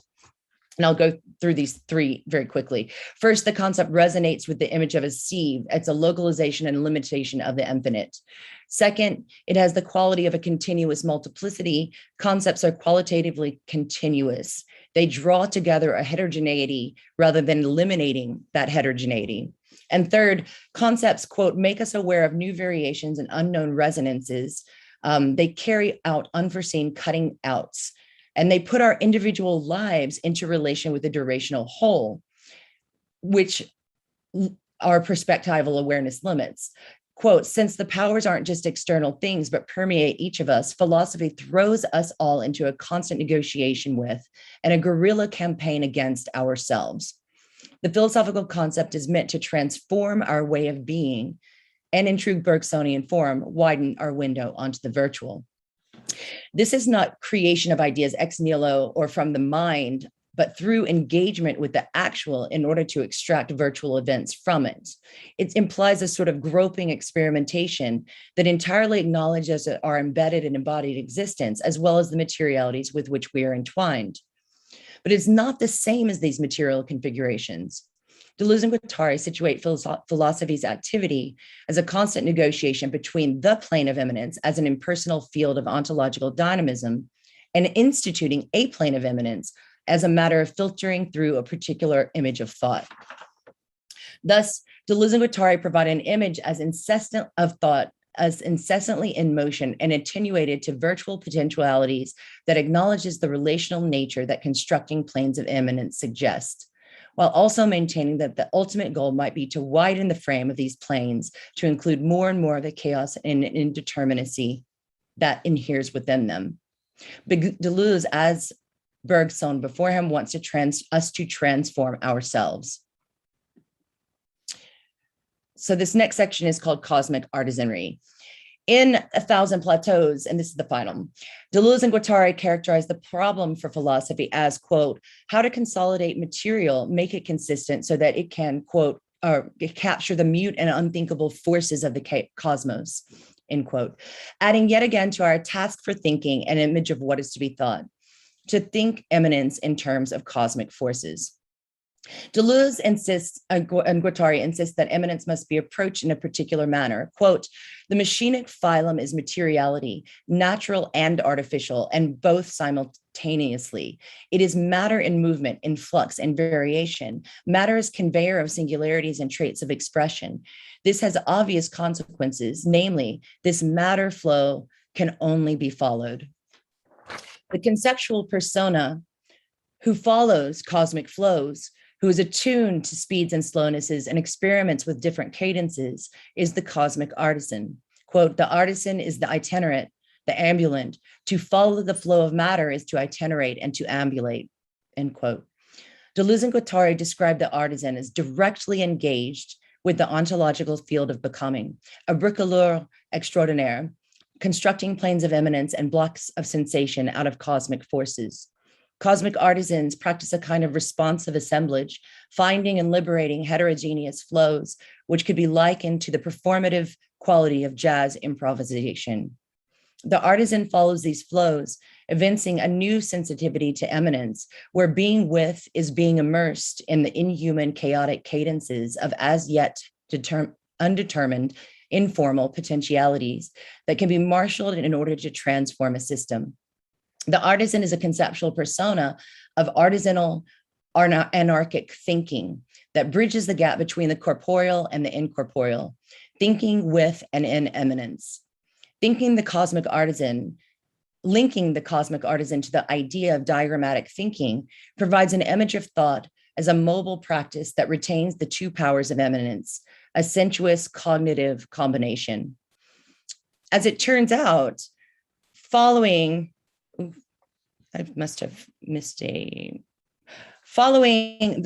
is also the distinguishing characteristic between royal and minor science.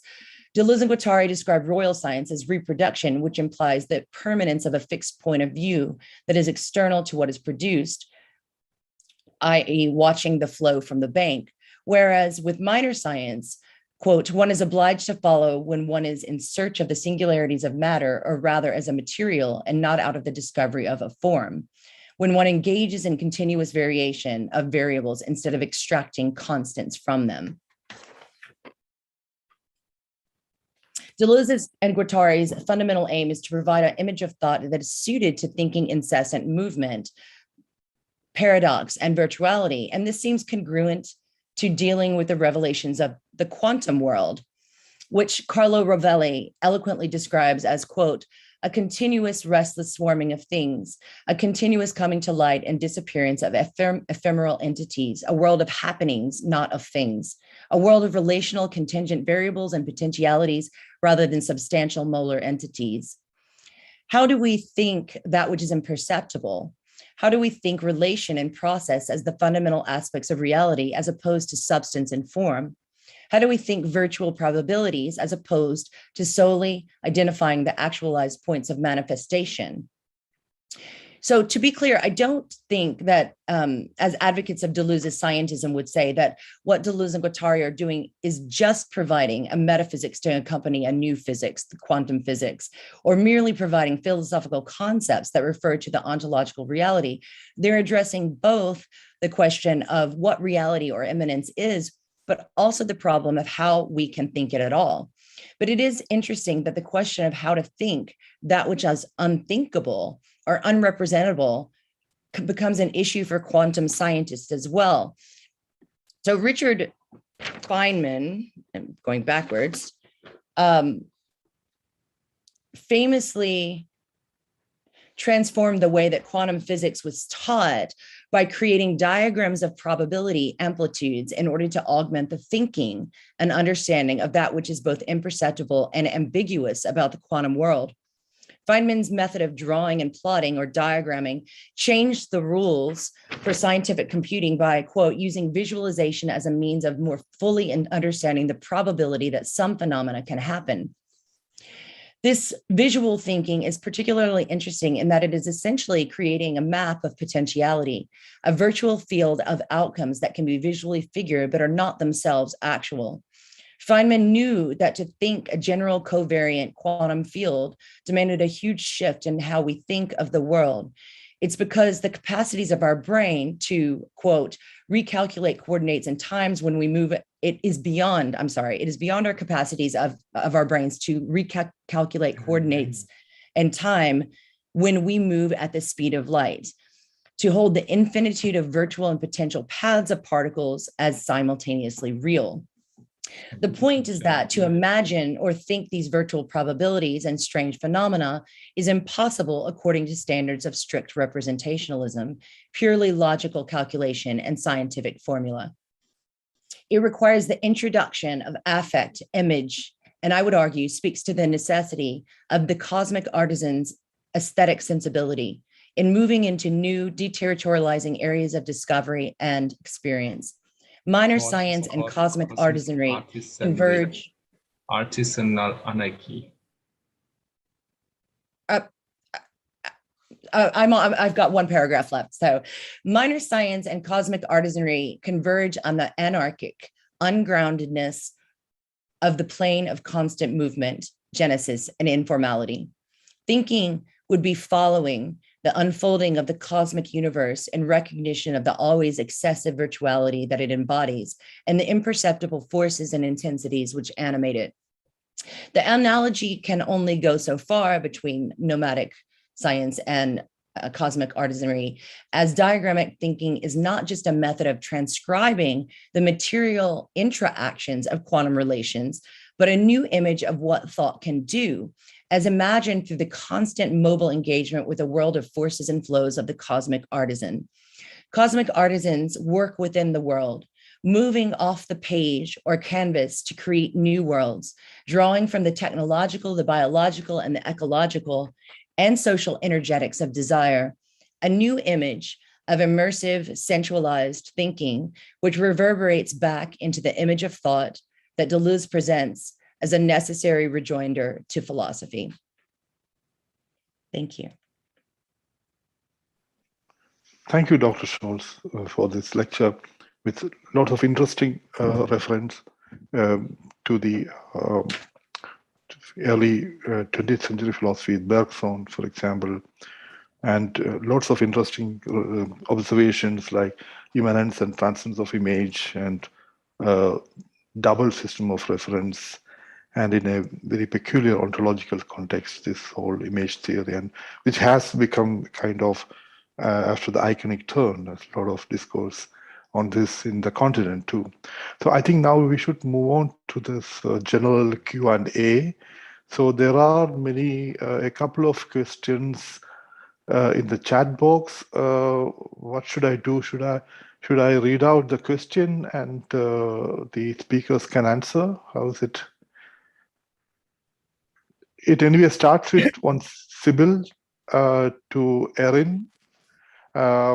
How do you respond to negativity? Is it neutral or is it affirmative in the form of dialectics? Just a note that I responded already in the chat, so we can go to the last questions, or maybe take live questions since I've already responded. All right, then we don't have to again read out this chat box questions and answers. So then the floor is open for everyone for comments. And so I think there's a question. So if I may, thank you, Erin, for.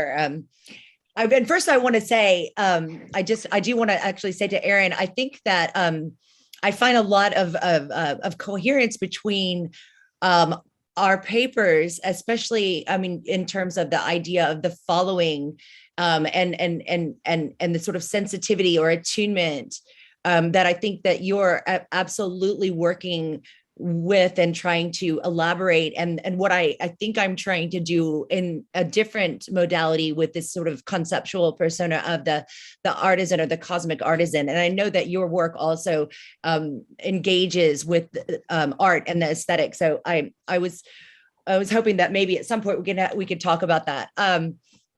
But I guess I could answer the question about Bergson. So does Bergson's understanding of immanence differ from Deleuze's plane of immanence? And do you think Deleuze's fidelity to Bergson's overlays is questionable at some level? So I think I try to address this in the paper. I did say that he sort of moves beyond Bergson in this respect. I mean, it's not just about sort of, and it's within the idea of the experimentation. And, I think that there's absolutely a kind of coherence between Bergson's intuition, right? That we have to somehow attempt to move beyond the kind of stabilizing and almost limiting cognitive evolution that is our human brain. But and this is why he sort of develops this sort of dichotomy between intellect and intuition, right? And I think in that sense, they have Deleuze is inspired by that, obviously, and I there are others who have written much more extensively on this than I, but there is the critique that, Bergson remains way too tied to sort of a phenomenal sort of integrated subject or something like that, whereas Deleuze wants to go beyond that. And I think that's true.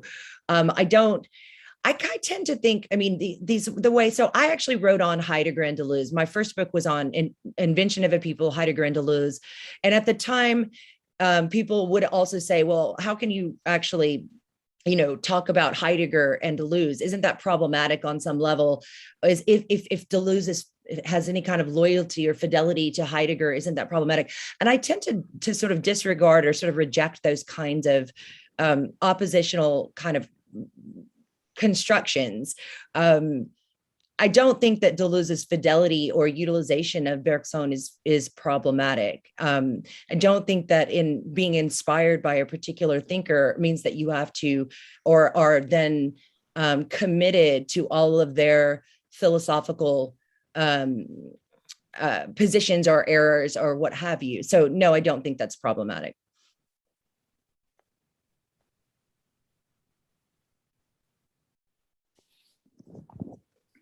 George, you have to unmute.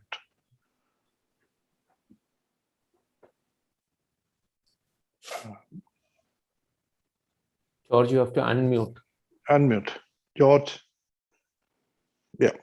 Yeah. Thank you, Janet. This was an excellent paper. I have only one point which you were just speaking right now. See, this my problem is with suddenly chaos sitting into the whole scheme. Basically, if my reading goes from the difference in repetition, of course he had a lot of Deleuze had some problem with the virtual in the way like or multiplicity is the way like Bergson enunciated. And at one point he says that because these two multiplicities, reality divided into a temporal multiplicity and spatial multiplicity, spatial going with degree and temporality going with kind. So he raises the question, are these not two false solves in the sense that one multiplicity of kind? What is the difference between a multiplicity of kind and a multiplicity of difference? That was one of the fundamental questions he raised. He says these are two false solves. When reality being divided, one into time and one into space, these are supposed to be a fragmentation or something like Kantian, like a sort of space-time divide. And this has to be unified. And he asked a specific question: what is the difference between a multiplicity of kind and a multiplicity of degree? Is there difference? How do you qualify? And from that, he actually moves on to his, iconic or signature category, which is intensity. And in the fifth chapter, asymmetric synthesis of the sensible, he's again going into the intensive spatium, especially on Carnot, Curie, and that is taking another path actually. The fifth chapter, the most important one, where he's resolving this Bergsonian thing and moving into intensity, which is actually his unified category. Bergsonian is actually split. It's very Kantian, like two axes. This axis is unified. So what is that? Is it a question, or are you just saying you think that it's problematic that I refer to Bergson? But because that is not the point where from Bergsonian he doesn't take over to chaos. Chaos is something which comes in what is philosophy much later. Oh, absolutely. So this what I was doing was actually pointing out the various points where Deleuze and Guattari and Deleuze actually looks at different models of eminence and talking about the sort of actual evolution of his own theory. So, and in no way am I sort of like trying to say that Bergson's theory is absolutely sort of imported and maintained or retained. And if you notice, that's not the part of, I actually I think that the more interesting things that he takes from Bergson is this idea of the image, right? And also this idea of speeds and slownesses, right? So even if you don't want to say that chaos, if you want to say chaos is a later concept, he defines chaos in terms of speeds and slownesses, and that's already there in his discussion of Bergson. So I absolutely have no problem with saying, oh, sure. He's critical of Bergson's way of dividing out kind and degree, and he leaves that behind. But I do think that in any sort of evolution, it is really, I think it's actually interesting. So my point is that it's hard to think what immanence is for Deleuze and for anyone, right? To think immanence and to think the sort of the idea of a kind of especially so that doesn't give up either ideality or materiality. What the heck does that even mean, right? It's a very difficult, and I think this is why he's so fascinated with Spinoza, because he probably gets to it better than anyone else, right? But I almost think that it's within the layering of these images that actually evolve on top of each other that we actually get a richer understanding. And kind of like, I was listening to Jeff Bell's presentation. He talks about the idea that we kind of just get a feel for it. And there's a kind of habituation that he links to Hume, but that, and there is a sense that I think that even becomes an image of thinking, right? This following, if you link it to that idea that he has in Difference and Repetition of swimming, sort of as just sort of like, there's a kind of intuiting that goes on, but I think I'm trying to replicate that or perform that in the layering of these different modalities or places where he discusses eminence, and that he is in sort of enriching and enhancing our ability to think eminence in the very process of doing that. My problem is like immanence has many other synonyms or many other images like BW or intensive spatium, like now immediately from Bergson critique is moving to intensive spatium and intensity. I mean, that's where I think it's ending. I mean, difference and repetition. But suddenly, like you move on to chaos, like no, just like it's some other that concept develops. I only had 30 minutes to do this. I actually have a whole chapter. No. If you go schematically, if it's a Bergsonian critique, that critique goes systematically in difference and repetition. That has nothing to do with chaos. That goes into asymmetric synthesis of the sensible intensity, which is the most important category. Still, I think most important category in Deleuze. Yes. All right. I mean, I have a section on difference and repetition as well in that chapter, but later comes like image or like cinema and all that. But if you take the Deleuzian ontology, very clearly it is the Bergsonian critique to intensity, and intensity is very, very important, where he speaks about that. And I mean that with collaboration with Guattari, he might have gone into chaos, and of course, like that a lot of problems. Well, I mean, considering that's the place where he talks about thinking the plane of eminence, and my paper was about sort of what is this image of thought, and that's his latest work. I think it's actually warranted to go there. Immanence is a lot of synonyms like BWO or like what we call intensive spatium. Immediately, he's speaking about that in the last chapter.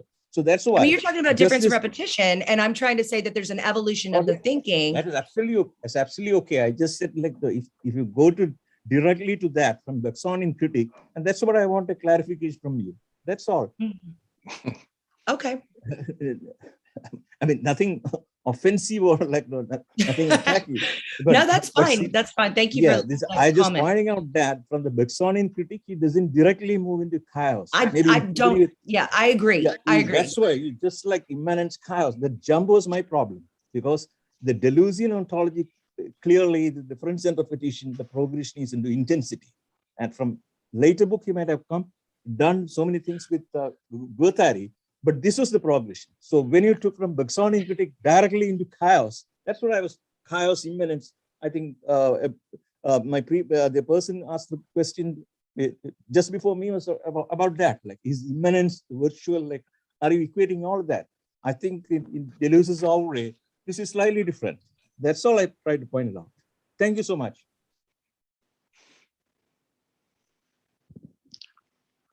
All right, then. We will move on to the next comments, and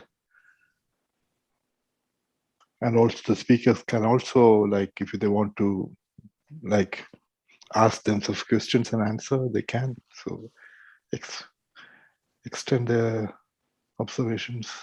I actually have a question. I have a question for Gary, unless anyone else has a question. Is that all right? Yeah. Yeah. So thank you so much for your paper. I learned so much. And I mean, especially since that I think that I'm still, even though I'm not as comfortable and not as knowledgeable about Guattari in and of his own right. And so I'm always appreciative to hear more and to learn more about that. I actually, I think that you began so at the end, you said something about how this sort of processual creativity, it can, sort of kind of go awry sometimes in this sort of schizoanalytic, practice or process. And so it actually sort of, I'd already scribbled down a little bit of a question when you were talking about how capture and apparatuses desingularize for the sake of domination. I don't know if you remember that part in your paper. And I started thinking, and I guess it's because I'm working on this idea of cosmic artisanry, and the practice of art, according to Deleuze and Guattari, also is a capturing of forces within a kind of assemblage or block of sensation. And it got me to thinking about what separates this activity of capture, right? So in one sense, it's is there a motivation that makes it domination?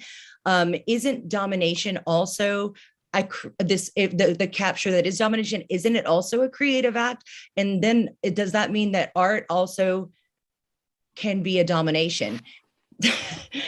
Yes, I mean, I think that's part of the process that has to be worked through. Even the worst reactionary outcomes can have, in the long term, or in not very obvious ways, positive outcomes.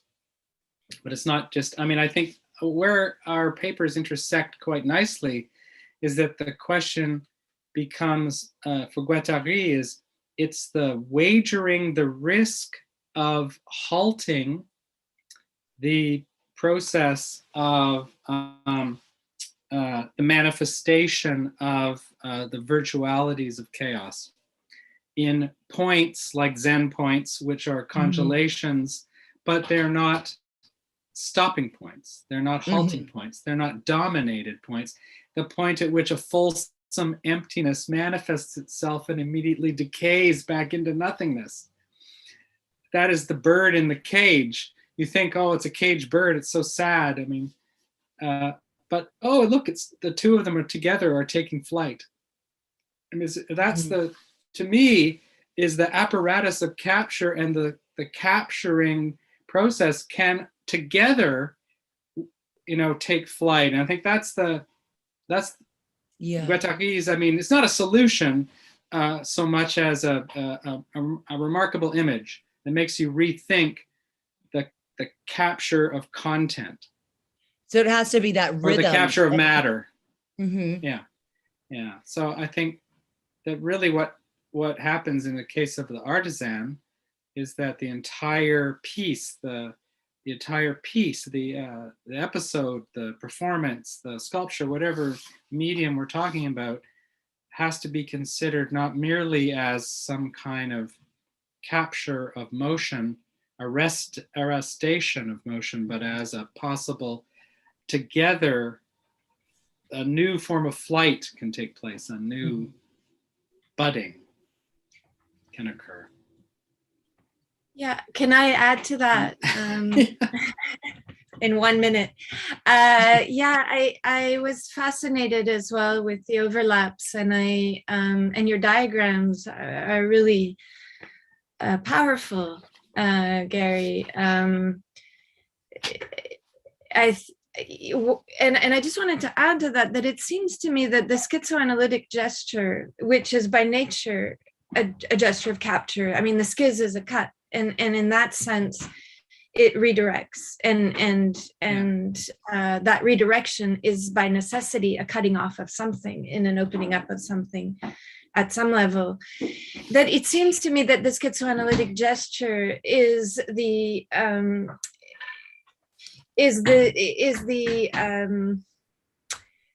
push toward impersonality in the process, and that's its risk. I think often about Guattari's own depression. I think of all of the failures and all of the ruins that you talked about, and I know about them in Peter Pelbart's experience, and I certainly know about them well in Sense Lab. That most of the time, what happens is that impersonality fails. And all of the psychoanalytic tendencies return, the folding on the self and the personal, the transference, the fantasy, the subjectivity, and so on. And so this tension, the quasi-chaos, the anarchic share, all of the ways in which we speak about this are the work, it seems to me. And so what I really loved about the diagram and the idea of the cosmic artisan is the proposition of the relay into practice that they afford, because you can't do it except by doing it. And that's and very few of our tools are oriented toward this kind of practice. And as I think they, it was also true in Guattari's time. And I think, I like, that's right. Exactly, Aaron, what I'm thinking is and you can understand this by, say, transposing the problem of thought that Janae introduces and elaborates on, and then the problem of a practice, institutional practice, that's not going to repeat the psychoanalytic entrapments of the tradition. Right? So that's and so then you have this constant need for invention, but it has limitations because you're running a facility in which, you know, people have to be fed and so on. But there's all kinds of interventions through those processes that are possible, that open up, that reopen any sense of capture or halting that may take place. I think Guattari is quite good at admitting that this doesn't always work out very well.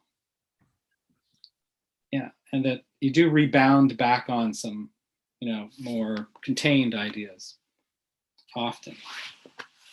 I think there are a couple of questions in the chat box to Yanni Schultz, I think. Oh, I see. So Yeah, the infinite speeds of finite movement.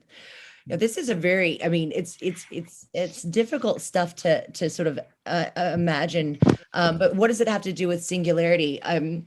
So, I mean, I think whenever often the idea of the plane of eminence or immanence, we just get this sort of vision or the images of just infinite speeds, right? And that everything is just sort of like, but there are determinate and singular moments and points within the plane of eminence. And I think that that's what this sort of idea of infinite speeds of, so there are different speeds, but there are different moments, or there are different sort of determinate points that we can actually address, and we can actually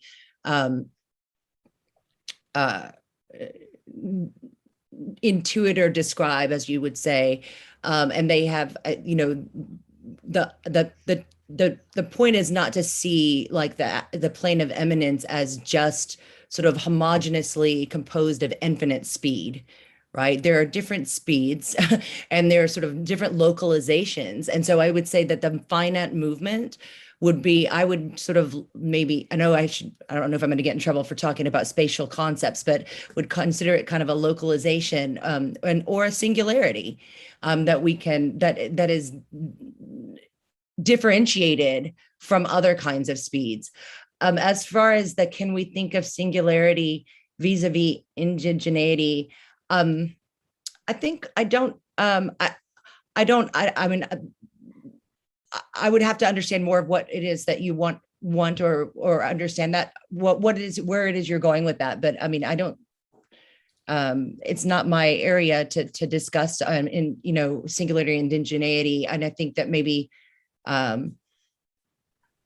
I would sort of pose the question back to is it Yabiran? What exactly are you trying to, what do you mean by that? So singularity versus vis-a-vis indigeneity.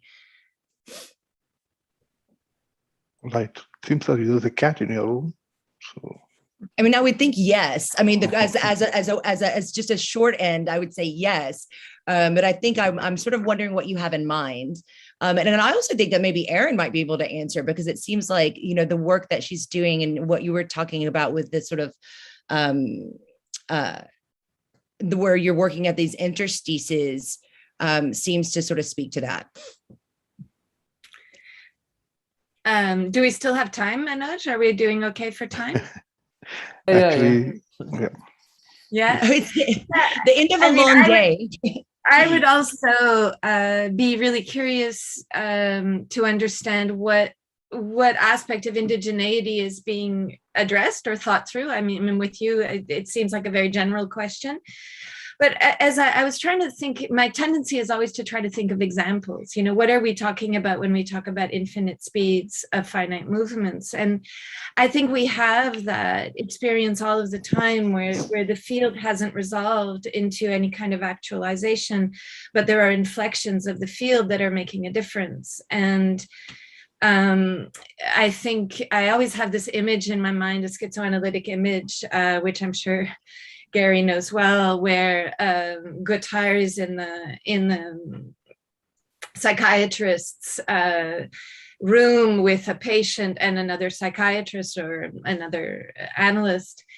and the analyst is asking the patient about their family, and the patient is looking out the window, and Guattari says, you know, the work is happening out the window, and the analyst is missing where the work is actually happening. And so I think that this question of where the work is happening is always, to my mind, a question of process philosophy, which can connect and often does connect, as Gary also showed, to other kinds of philosophy, including indigenous philosophies, because they tend to be operative philosophies that take seriously both the pragmatic and the speculative. But I always hesitate from responding in a general way, because these philosophies specifically demand an attunement to the singular. And so if we go back to that account of the patient looking out the window, it's not so simple as to say that the patient was looking at nature, or the patient was looking at the yard, or whatever, because that's, again, a presupposition of what the perceptual field is made up of. And so it seems to me that what's maybe needed in that conversation is the question of the intercessor, which also always comes up in Guattari's work, which is to say, what are we moving with? What are the conditions of the practice that allow for a perceptual field to be shared? And what are the risks of that sharing? And I think the schizoanalytic gesture there, which is always a gesture that connects and composes with immanence necessarily, is a gesture that is productive, in the sense that what is perceived must be produced. And in the production of that field, the risk is then that the schizoanalyst won't be up to the production. And that's something I think about all of the time. And I was thinking all the time as you were talking, Gary, that's an incredibly complicated position on position, because the subjected group is also working on the body of the schizoanalyst in that moment. And that's the tension. And I think that's when I go back to Guattari and Deleuze and Guattari, what I'm also always reading for are the ways in which Guattari is looking to deterritorialize the schizoanalyst and to understand how that could happen. But the frustrating aspect of it is that there are so few people to ask that question to. That's why I go back to Anne Quirien and try to understand what was happening in the 60s, or, you know, I'm sure you've done that work as well, Gary. Yeah, I mean, that's really the problem, is that there are so few schizoanalysts, that there's a very limited field out there. And so your choice of interlocutors is very, very restricted. And so we end up talking to each other all the time, and we're all trying to find the same kind of, you know, evidence, as it were, of experiential evidence of some kind. And it is a bit puzzling, but, you know, there's way more ways to botch a body without organs, or to botch a schizoanalysis, than there are to successfully undertake one. So it's that's part of the challenge. Yeah. I just wanted to say, just back to something Janae said at the beginning. They were talking about the relationship between Deleuze and or Guattari and Heidegger. It's a kind of a fraught relationship for many. The funny thing is, in Guattari, of course, he doesn't, you know, he's not elaborating in a philosophical mode that relationship in any consistent way that you would call a critical apprehension of Heidegger. He's just plotting his course by saying, no, it's not this, it's not that, I don't like this, I don't like this. But he does really heavily borrow from the phenomenological psychiatric tradition, which is dominated by Dasein analysis, by the way.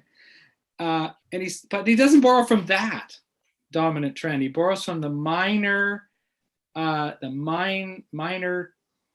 tradition within phenomenological psychiatry of von Weizsäcker and von Gebstattel and Maldini and others,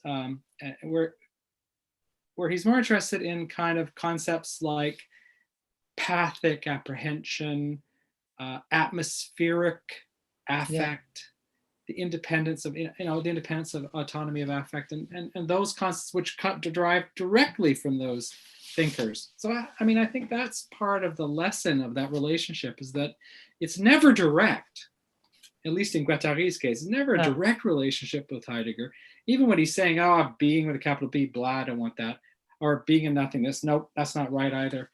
It's like, oh, this whole mediated passage through this minor tradition that we don't even study that, really. I mean, it's not a philosophically current. I mean, it's beyond the 3 H's. I don't know if you have a different experience, but my experience was this was not something that, that was interesting to people. No, but that's actually really interesting to me. Yeah, no, I know it's interesting to you. More of those the references, so Pathic apprehension, and all of this as part of the tradition that the minor tradition. And I think it's interesting because I think that when Deleuze reads any of these thinkers, I mean, he's reading not in a sort of the dominant, view, but actually reading between. And so he's actually drawing out some of these sort of these possibilities or potential of, I always found that I think that Deleuze saw potentials in Heidegger and his concepts of, concept of attunement and his concept of the event, especially sort of the latter stuff. Yes. That's why he's sort of continuing to sort of have some relationship and makes these sort of very vague or very so poetic statements like, Heidegger got it wrong, but it's still sort of slightly sort of got it wrong, but I'm still talking about it, so there's something there that he's interested in. It's like the relationship that Aaron elaborated upon between the earth and the body. I mean, this is this is a later Heideggerian construction, if there ever was one, and it gets, reconfigured and recreated in A Thousand Plateaus quite deeply, which is fascinating. Yeah. So there's lots there if that's your interest. So I think latter Heidegger stuff is, and when you put Deleuze, if you're going to sort of talk about sort of the earlier Heidegger, that's where people are like, these things are just they don't make sense. Yeah, but right. As soon as you get into the Heidegger who actually is incorporating art, and he does, the 1930s onward with the origin of, and that's exactly sort of my and where he begins to talk about earth, and that sort of leads to a much more sort of almost an opening onto the sort of a different level of the unknown and a different mode of thinking that has to come out of that. There you have a lot of things that you can put together. Absolutely. I'll see where my dialogue with these Heideggerians goes. I'd love to get some of your references. I'll let you know. Let me know. Yeah. Thank you. And wonderful. So I think we have to conclude the session. So thank you all, the speakers, Erin Manning, Gary Ginesco, and Jenny Schultz, and all of you for this very lively discussions. Unfortunately, we don't have much time. We could have continued. And thanks everyone. Over to you, Manoj. Yeah, thank you, Professor Talid, for chairing the session. Thanks, Erin. Thanks, Jane, and thanks, Gary, for joining us. Unfortunately, it's 9:15 p.m. in India. Here it's only 4:45, the right time to start a conversation. And you have to go the next day. You've got to start all over the next morning. No, we have 2 more days to go, so we will have more discussions in the coming days, right? So look forward to that. I hope you guys again all will join us back in the next 2 days so we can have more discussions in this line. Thank you so much for joining us, and thank you so much for accepting our invitation and joining this conference. Thank you so much. Thanks all. Thank you. Thank you. Bye. Bye. Have a good evening.